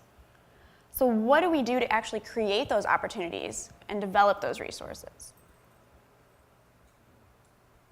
Community building, enhancing a community's strength by linking community residents, community organizations, and external resources to tackle community problems and work toward positive change. So the key with community building is that we have to really take a good hard look at what the strengths are. It's easy for us to recognize needs, especially when they're real near and dear to us, right? It's easy to recognize challenges, but we have to take a really hard look at what are the strengths. We have to take a creative, innovative look at what are the strengths. And that's how we start to build community. So how does all this relate to social capital? So I want to kind of back up and work backwards. So if the ultimate goal is to have social capital and we want to be personally empowered so that we have control of our own circumstances and we can impact the outcomes for our own life, we have to work backwards, right? So we have to figure out how do these resources that are embedded in a social structure, things like trust, skills, funds, community building, that's our first step. The strengths, the resources, they're within our community. They're within our sub-communities, our LGBT community, our community of women, our community, whatever our communities are, and they're also in the broad community. That's where the resources are, right? We build community, we look at the strengths, and that helps us move to being able to access those resources. That's our social empowerment. So what I like to say is, when I go to happy hour, I'm working and I'm building social capital. So, Bob, when I'm on the clock at 8 p.m., I'm working hard, all right? It really is. The social connections that we make with people, that's how we get to this piece where we're accessing our social resources. This presentation doesn't move quite the way I thought it would, but it's fun, right? When I met with people one-on-one for the first time and said, tell me about your organization, tell me about what you do, tell me about your needs, one of the things that I heard a theme about was people were pretty aware of their own organizations, their own groups and programs. They were pretty aware of what they maybe weren't so successful with. There was a lot of groups that said, you know what, we know that we're not really reaching the trans community as much as we'd like to, or we're not really engaging racial minorities from the LGBT community as much as we'd like to. Groups are aware, right? The broader community, for a lot of us, we're aware when our organization, our networks aren't including the LGBT community as much. But it's the what do you do about it piece. And the social capital, the social networking, the social empowerment piece of it comes when you go to those happy hours, you go to those events, you talk to people, you follow up, you talk again, because that first time you talk to somebody, it may not lead to any action steps, right? But then a month later, you talk to somebody else and they talk about something that they're doing, and you're like, you know what? I think you need to connect with this person because they're doing this thing and it would make so much sense for you guys to work together. Do you know them? Let me introduce you. Let's talk together. Let's get coffee together. So there's also a lot of coffee on my personal expenses. You're welcome, Starbucks, Phoenix, etc. But that is how we build our networks, and that is how we move capital between us. And I think sometimes we can get a little bit stuck. We can get a little bit defensive around, well, you know what? I built it. They didn't come. Not my problem, right? Not on me. So I don't discriminate. I say that my events are for everybody. And if gay people don't come to my events, or if I have a gay event and trans people don't come to my events, they could have come. It's not my problem, right? It is. It's all of our problem. But it's also not expected that each of us can solve that on our own. So what do you do with that? So if you really want to, you leave here today and you're super inspired, of course, right? Obviously, I can see it, feeling it. You leave here and you're super inspired and you're like, how does my organization really start to involve the gay community more? How do we make an impact? What are we going to do about it? It has to be intentional. You have to reach out. So it's not just, I'm going to go back and talk to the people at my work and say, let's throw a party. Let's put a program on. Let's do a workshop. And just expect that the LGBT community will come and will engage. There needs to be some intentional relationship building, some reaching out, right? So calling somebody up and saying, hey, be vulnerable, put it out there, be honest. Hey, we're not so great at including the LGBT community in what we're doing. I'm not really sure where we're going wrong or what we need to do. Do you have any ideas? And folks in the LGBT community, you don't have to come and be like, I know exactly what you need to do, I have it figured out, here's the printout. Talk to each other. You know, say like, that sounds like something people would be interested in. Let's talk through it together. When I first started working with the Gay Games after the sponsorship, and we were talking about this community engagement piece, and I love how Mary brought up that she was like, I want this to happen. I want this community engagement piece to happen. But their staff needs to focus on making this game successful. And there's a lot of components to that. So we met, and we met, and we met again, and we met some more. I met with Phyllis, and she was like, you know, we're going to partner with the Gay Games. We're not sure what it's going to look like yet. How's the LGBT Community Center going to partner with the Gay Games? We're not sure. The Gay Games were like, we need to partner. We're not sure. And that's okay. That's okay. Because the more you have those conversations and say, well, tell me more about what's happening with the Gay Games. What are your challenges? What are the things that are going well? What might you need some help with? LGBT Center, what are the things that you experience? What do you do? Once you talk it out, put it out on the table, brainstorm with each other, that's where the solutions come from. We don't have to just all have them all automatically queued up. We really need to build that trust with each other to develop those things. So if this wants to work, it doesn't want to work for me. All right, whatever. So then we'll move on to our purposeful use of these resources, right? So once you've identified your resources, you've talked to each other. Sometimes talking to each other helps you identify resources that you didn't even know you had in your bag. You didn't even realize that was something that you brought to the table, right? So you identify those resources, you talk, you figure it out, you network, you get to know more people, you say, let me connect you to this person and to this person, and hey, you know what? Were you at this event last year? Because it seems like you should be at this event. Let me see what we can do to make this work. You get all of that happening, then people have to actually do something with it. They have to use it for a reason, right? There has to be a purposeful use of it. So if somebody comes to you and says, I'm really interested in how to involve the trans community more in what we're doing with this work over here, have those discussions, figure out what those resources are, connect up, and then bring it, right? On both sides, we have to bring it. And if there's a reason that it's not working on your side and that you can't bring it, say it. Talk to people, talk to each other, right? We can help problem solve with each other because that's how our social capital grows and accumulates. The more we say, you know what, it just didn't seem to be working, or I don't feel comfortable, I don't feel welcome here, it doesn't seem like anything I'm doing is working, the more we back away from it, the more our social capital depletes. And we don't have it anymore, it goes away. The more we step into it and say, I want to make this work, I want to talk about it, I want to figure it out, I want to put it out on the table, the more our social capital grows. And one of the important reasons, one of the big reasons that I wanted to bring up in the beginning when I talked about the definition of ally is because I cannot understate, I cannot overstate the importance of allies. Because the LGBT community, you know, we talk about empowerment, we're empowered, we can help ourselves, we can do things for ourselves, but we cannot do it alone. We really can't. The stakes are high.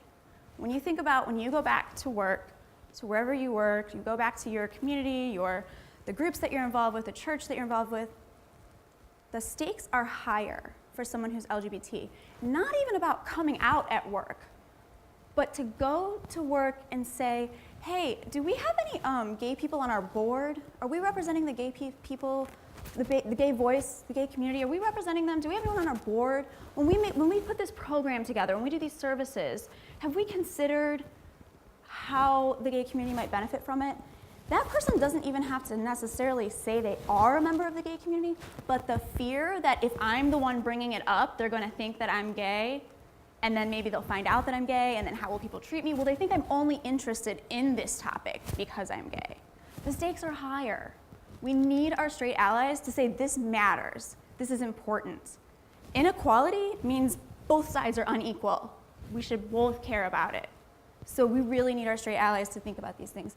So once we go through all this lovely stuff, we've identified our resources, we've gone to happy hours and coffee and social networked and all that great stuff, and then we've used those resources. We've really engaged our social capital. It leads to increased feelings of individual self-worth, right? Once we become empowered, it improves our physical and mental health. We're more effective in promoting our political and social equality. Oh, I'm messing up my phone. Sorry, folks. I was getting really passionate, too.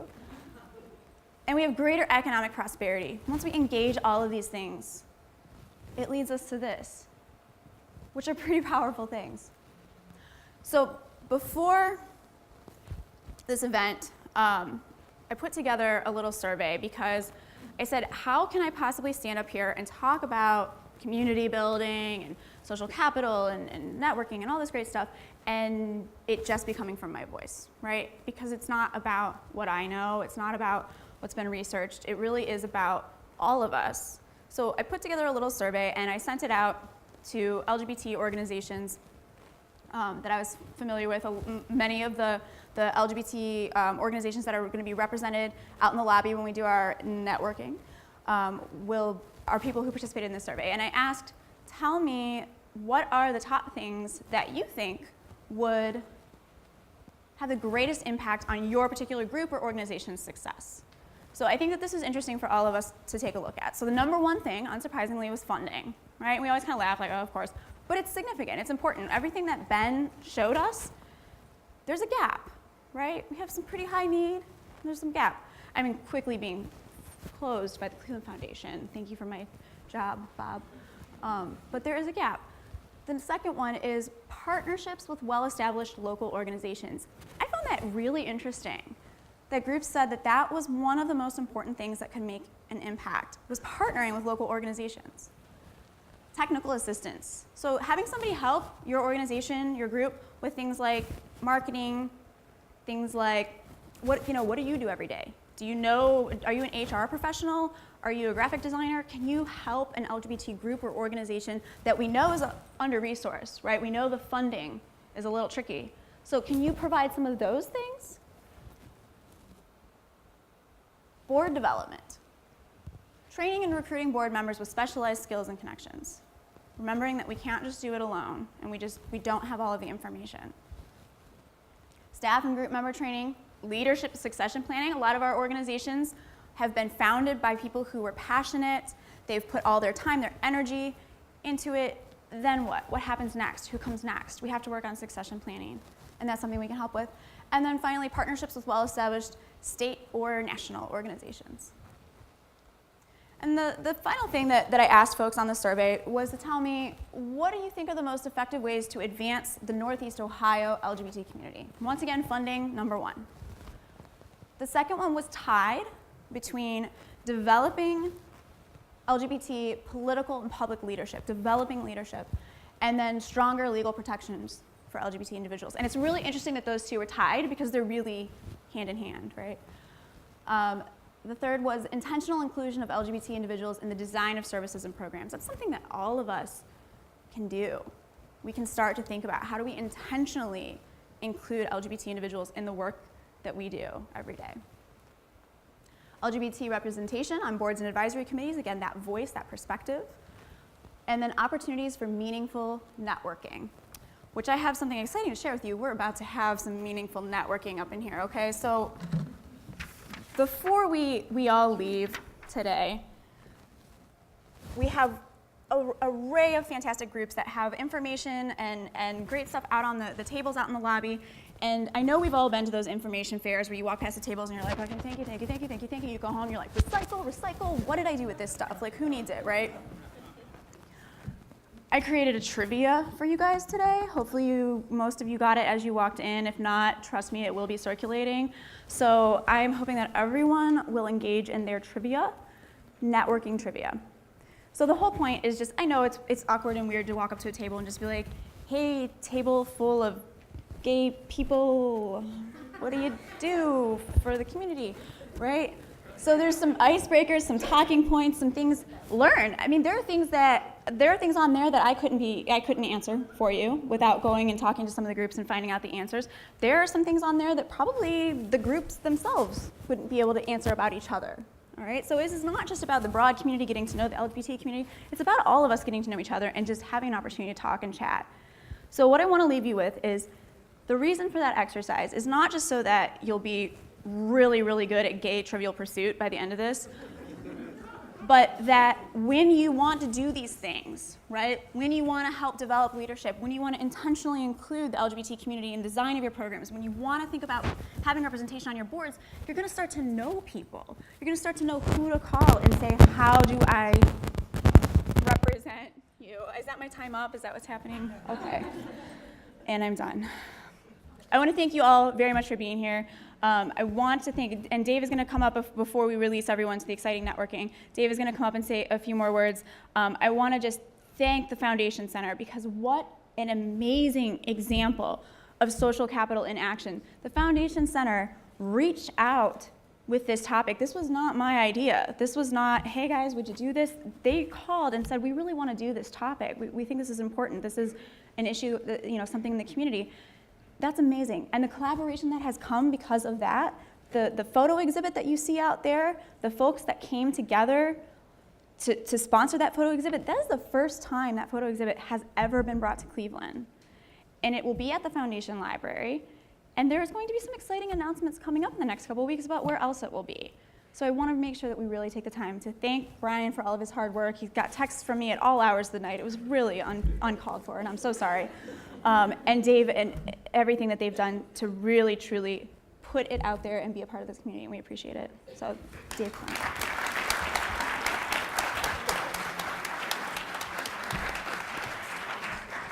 Thank you all for coming. Thank you all of the speakers, all of the sponsors, all of the collaborators that have been involved. And especially thank you to Christy and Brian, both of them, because they have been the driving forces of this. And it's, weekends, early mornings, late, I don't know how, did you sleep at all? Okay, it was really them, and I think we should appreciate it.